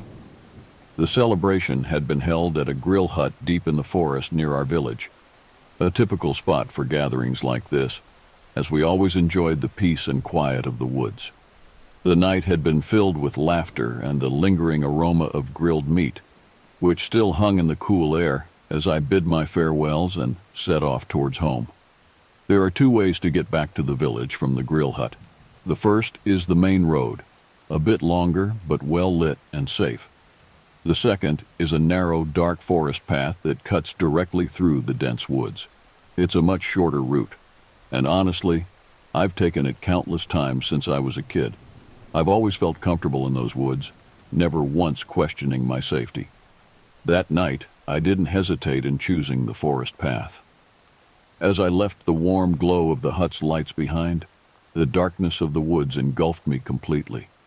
The thick canopy of trees overhead blocked out any glimmer of moonlight that might have illuminated my way. Instinctively, I reached for my phone to turn on the flashlight, but as I pressed the button, nothing happened. The screen remained black. Of course, with my luck, the battery was completely dead. Thankfully, I always carry a small keychain flashlight for situations like this. It wasn't much, but it would be enough to guide me through the familiar path. I switched it on, the thin beam of light cutting through the oppressive darkness, and began to walk. With each step, the path seemed to narrow, the trees crowding in around me as their branches swayed ominously in the wind. The woods were unnaturally quiet, the only sound the occasional gust of wind rustling through the leaves. Something about the stillness made the hairs on the back of my neck stand up. There had been talk recently down at the local pub. One of the farmers had mentioned seeing strange, large footprints in the forest. Footprints that looked like they belonged to a dog, but much bigger. Some folks speculated it might be a wolf, but wolves are a rarity in these parts. At the time, I hadn't given the rumors much thought, but now, as I walked alone through the dark forest, I found myself unconsciously quickening my pace. I told myself it was just because of the chance of rain. But deep down, a seed of unease had taken root in my mind. The path winds close to some old castle ruins that overlook the village. It was when I reached this point that I realized just how utterly silent the forest had become. The wind had died down completely, and even the usual sounds of chirping insects and rustling nocturnal creatures were absent. The only noise was the echo of my own footsteps and the pounding of my heart, which seemed to grow louder with each passing second. The silence was oppressive, almost tangible, and it filled me with a deep sense of unease. I paused for a moment, straining my ears in an attempt to catch any hint of life in the woods around me.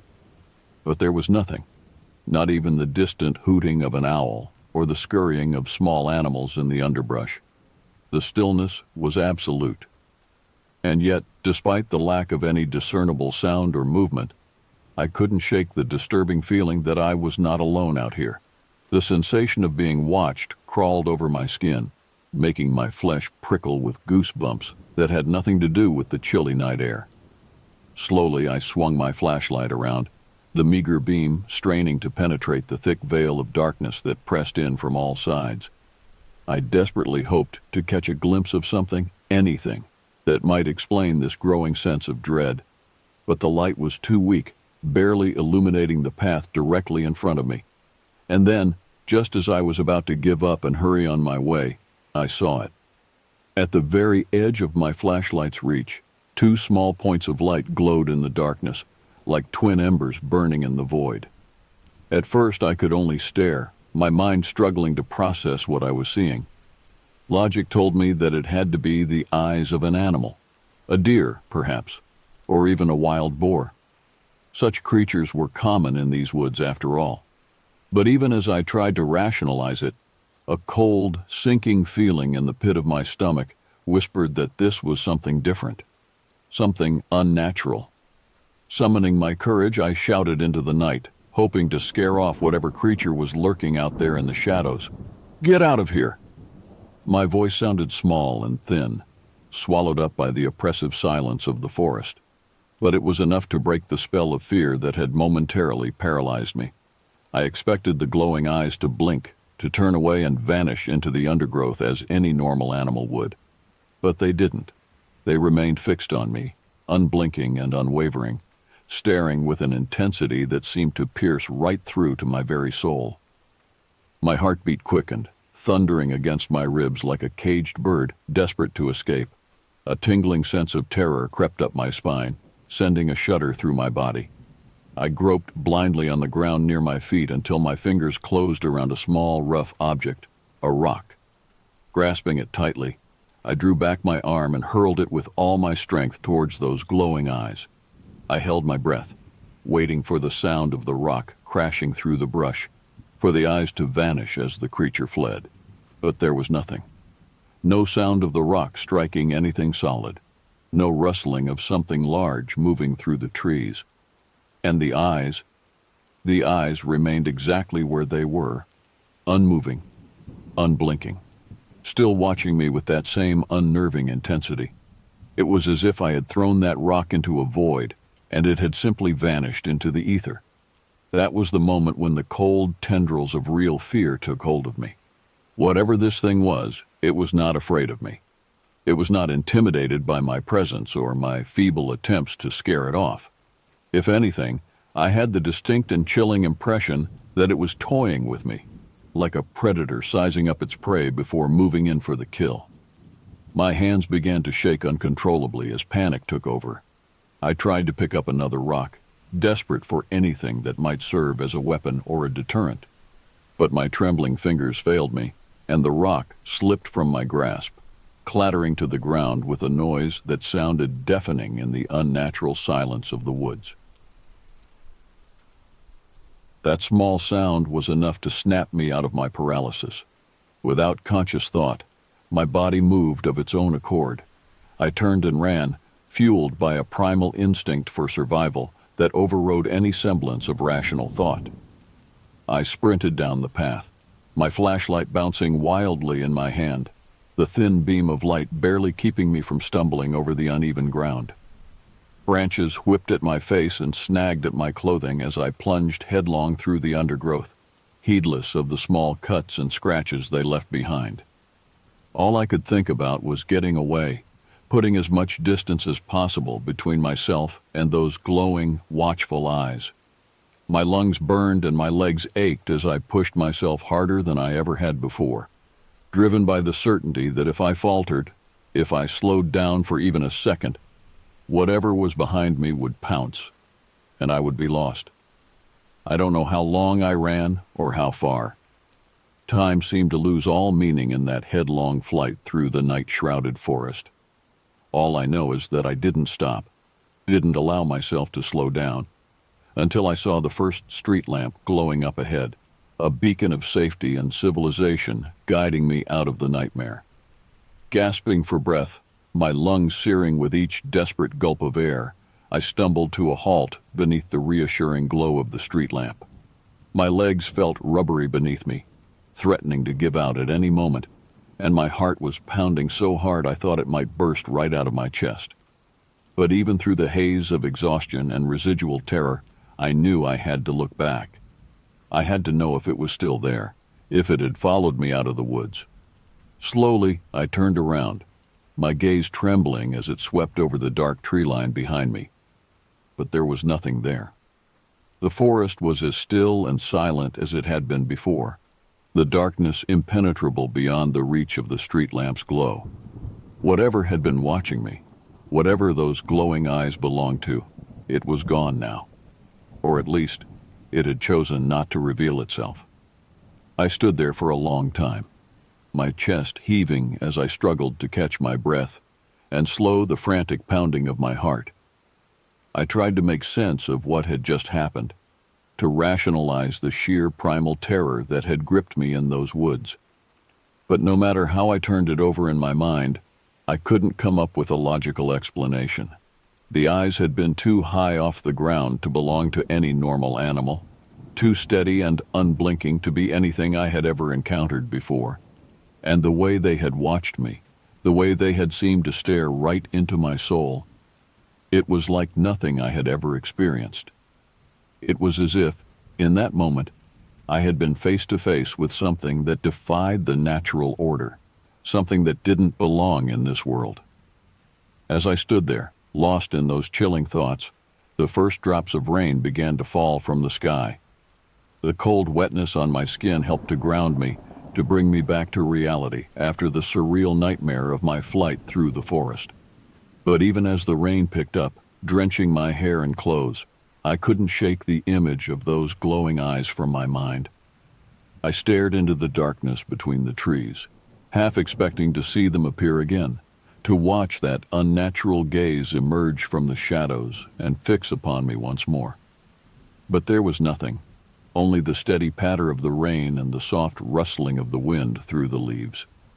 Finally, with a shudder that had as much to do with the chill of my rain-soaked clothes as it did with the lingering tendrils of fear, I turned away from the forest and began to walk towards the village. Each step was an effort, my exhausted legs protesting the movement, but I forced myself to keep going. I needed to get home, to get inside and lock the door behind me, to surround myself with the comforting familiarity of my own space. But even as I walked, I couldn't escape the feeling that something had changed, that the world I thought I knew was not quite what it seemed. Those glowing eyes had pierced the veil of my comfortable reality, had hinted at something lurking in the shadows that I couldn't explain, couldn't understand. As I made my way through the quiet streets of the village, I found myself glancing over my shoulder more than once, half expecting to see those eyes following me, watching me from the darkness. But there was never anything there, just the empty street and the steady fall of the rain. By the time I reached my house, I was shivering uncontrollably, my rain-soaked clothes clinging to my skin like icy tendrils. My hands shook as I fumbled with my keys, the metal slipping in my numb fingers before I finally managed to unlock the door and stumble inside.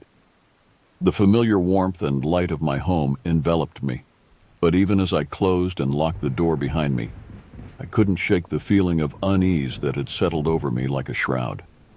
I leaned back against the solid wood of the door, closing my eyes and trying to steady my breathing, to calm the frantic pounding of my heart. But every time I closed my eyes, I saw them again, those glowing, unblinking eyes, staring at me from the darkness of the forest. The memory sent a fresh shudder down my spine, and I quickly opened my eyes again, staring around the comforting familiarity of my living room as if to reassure myself that I was safe, that the nightmare was over. I forced myself to move, to peel off my wet clothes and leave them in a sodden heap by the door. I wrapped myself in a thick, warm robe and made my way to the kitchen, my hands still trembling slightly as I filled the kettle and set it to boil. The routine of making tea, of going through the familiar motions, helped to calm my frayed nerves, to ground me in the reality of the present. But even as I sat at the kitchen table, cradling the steaming mug between my hands, I couldn't stop my mind from wandering back to the forest, to those glowing eyes and the unnatural silence that had surrounded them. I tried to rationalize it, to come up with some logical explanation for what I had seen. But no matter how I turned it over in my mind, I couldn't shake the feeling that I had encountered something truly otherworldly out there in the darkness. I thought about the rumors I had heard at the pub, about the strange footprints that had been found in the forest. Could those glowing eyes have belonged to the same creature that left those tracks? And if so, what kind of animal could it be? The eyes had been too high off the ground to belong to a wolf or any other predator I knew of. And the way they had watched me, the intelligence and malevolence that had seemed to lurk behind that gaze, it was like nothing I had ever encountered before. As the night wore on and the rain continued to beat against the windows, I found myself jumping at every small noise, every creak and groan of the old house settling around me.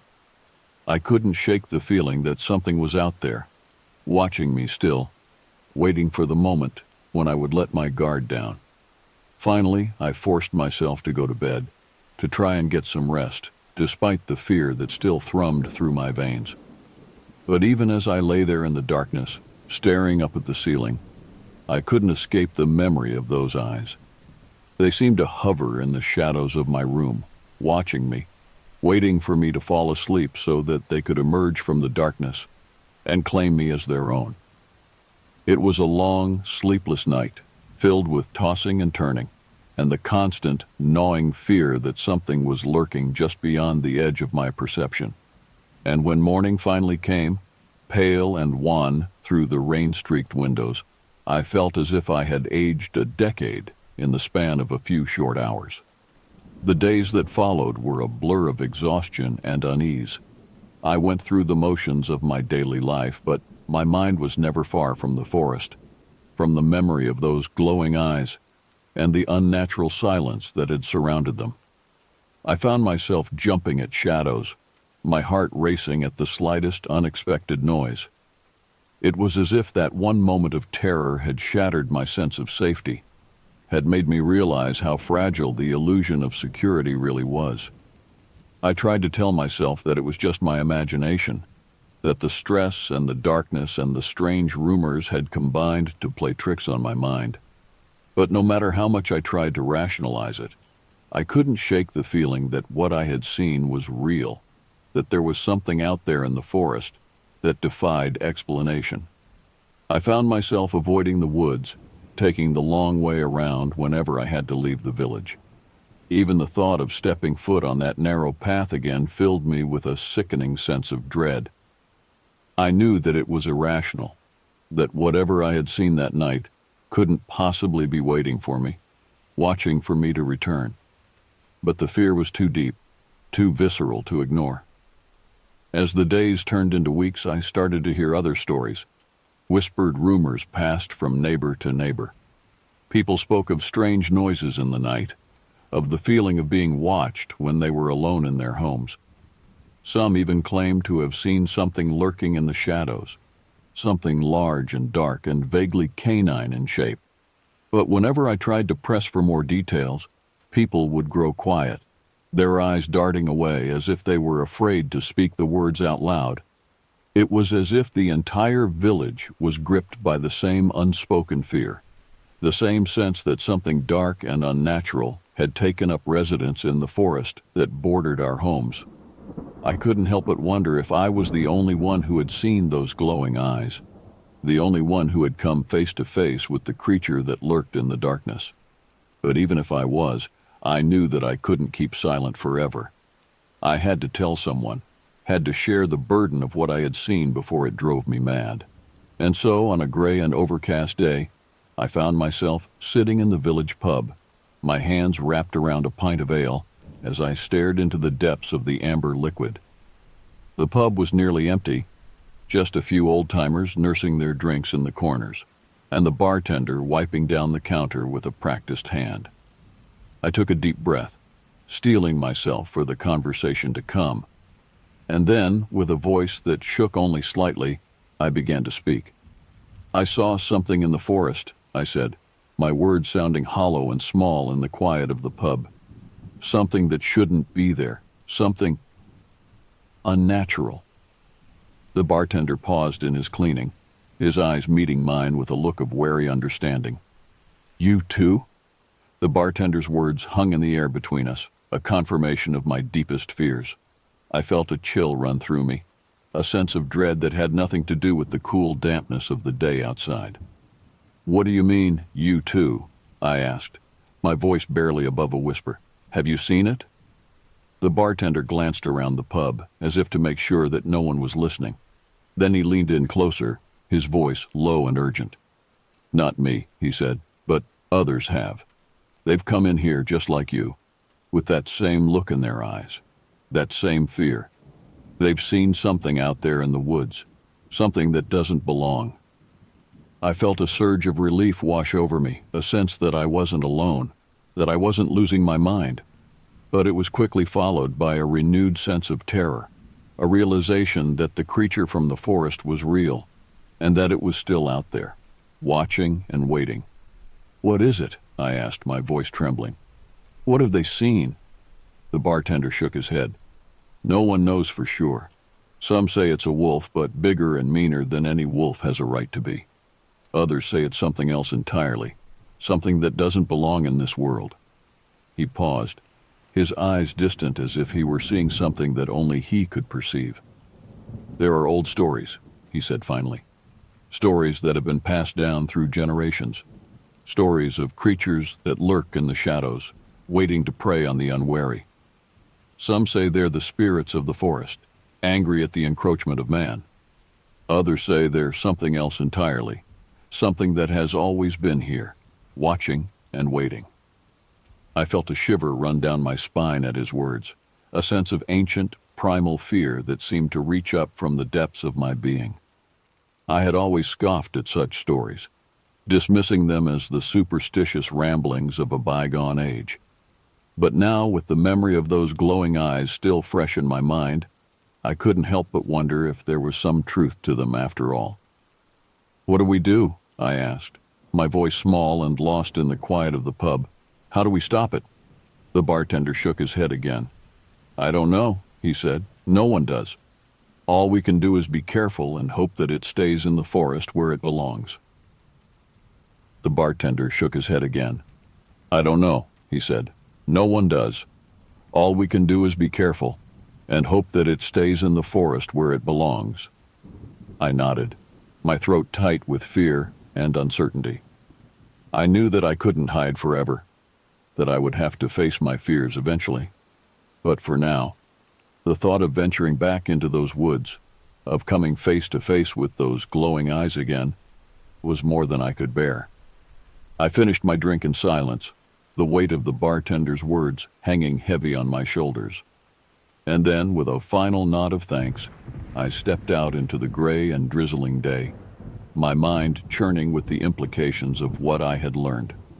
The days turned into weeks, and the weeks into months, and still the fear lingered. I couldn't shake the memory of those glowing eyes, or the sense that something dark and unnatural was lurking just beyond the edge of my perception. I found myself jumping at shadows, my heart racing at the slightest unexpected noise. But as time passed, the fear began to fade, replaced by a growing sense of unease and uncertainty. I started to hear other stories, whispered rumors of strange happenings in the village and the surrounding countryside. People spoke of livestock going missing in the night, of strange tracks found in the mud and the snow. Some even claimed to have seen the creature themselves, a glimpse of something large and dark moving through the trees. I tried to tell myself that it was just talk, that people were letting their imaginations run wild in the face of the unknown. But I couldn't shake the feeling that something was happening, that the creature from the forest was growing bolder, more brazen in its movements. And then, on a cold and moonless night, it happened. I was awakened by a sound, a low and mournful howl that seemed to echo through the village like the cry of a damned soul. I sat up in bed, my heart pounding in my chest, and listened as the howl was joined by others, a chorus of unearthly voices that sent shivers down my spine. I stumbled to the window, my hands shaking as I drew back the curtains and peered out into the darkness. And there, at the edge of the village, I saw them. Glowing eyes, dozens of them, moving through the shadows like ghostly apparitions. They seemed to be coming closer, drawn by some unseen force towards the heart of the village. I heard screams then, the sounds of terror and panic as the other villagers were roused from their slumber by the same unearthly howls. I saw lights flicker on in windows, saw people stumbling out into the streets in their nightclothes, their faces pale and terrified in the moonlight. And still the eyes came closer, the howls growing louder and more insistent with each passing moment. I felt a surge of fear wash over me, a primal terror that seemed to reach up from the depths of my being. I knew that I should run, that I should flee the village and never look back. But something held me in place, a morbid fascination that wouldn't let me look away. And then, as the eyes reached the first houses on the outskirts of the village, I saw it. A shape, large and dark and vaguely canine, moving through the shadows with a fluid grace that was almost hypnotic. It was larger than any wolf I had ever seen, its fur a deep inky black that seemed to absorb the light around it. As I watched, transfixed by horror, the creature emerged from the shadows and into the moonlight. And then I saw its face, saw the glowing eyes that had haunted my dreams for so long. But it was the other features that sent a fresh wave of terror washing over me. The creature's muzzle was too long, too narrow to be that of any natural wolf, and its teeth, bared in a snarl of hunger and rage, were jagged and sharp like broken glass. I stumbled back from the window, my heart pounding in my chest. I knew that I had to do something, had to warn the others before it was too late. But even as I reached for the door, I heard a sound that froze the blood in my veins. It was a scream, high and piercing, cut off abruptly by a wet, tearing sound that could only be the rending of flesh. And then the screaming began in earnest, a chorus of terror and agony that echoed through the village like the cries of the damned. I felt a surge of panic wash over me, a desperate need to run, to hide, to do anything to escape the horror that had descended upon us. But even as I stumbled towards the door, I knew that it was too late.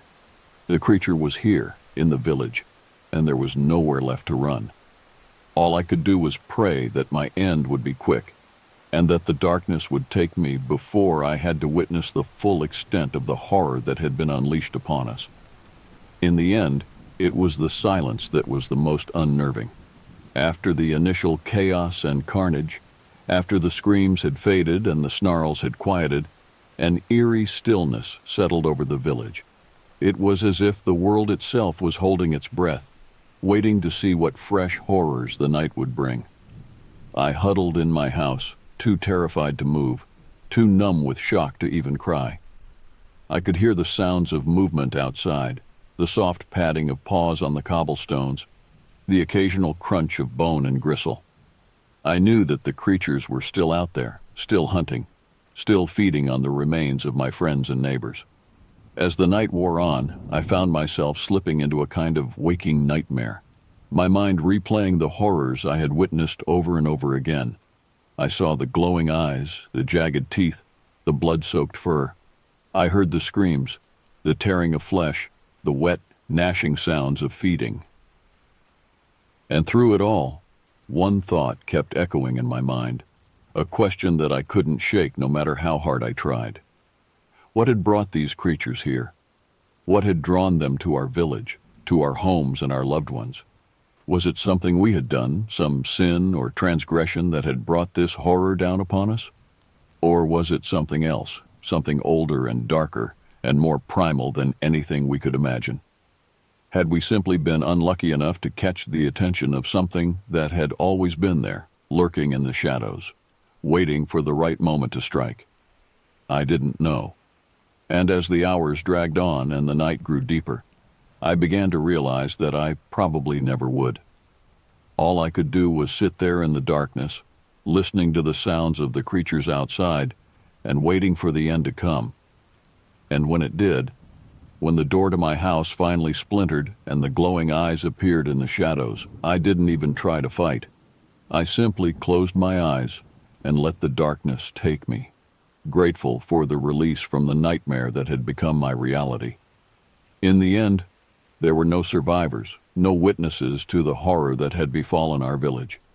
The creatures took everything, leaving behind only blood and bones and the lingering echoes of screams in the night.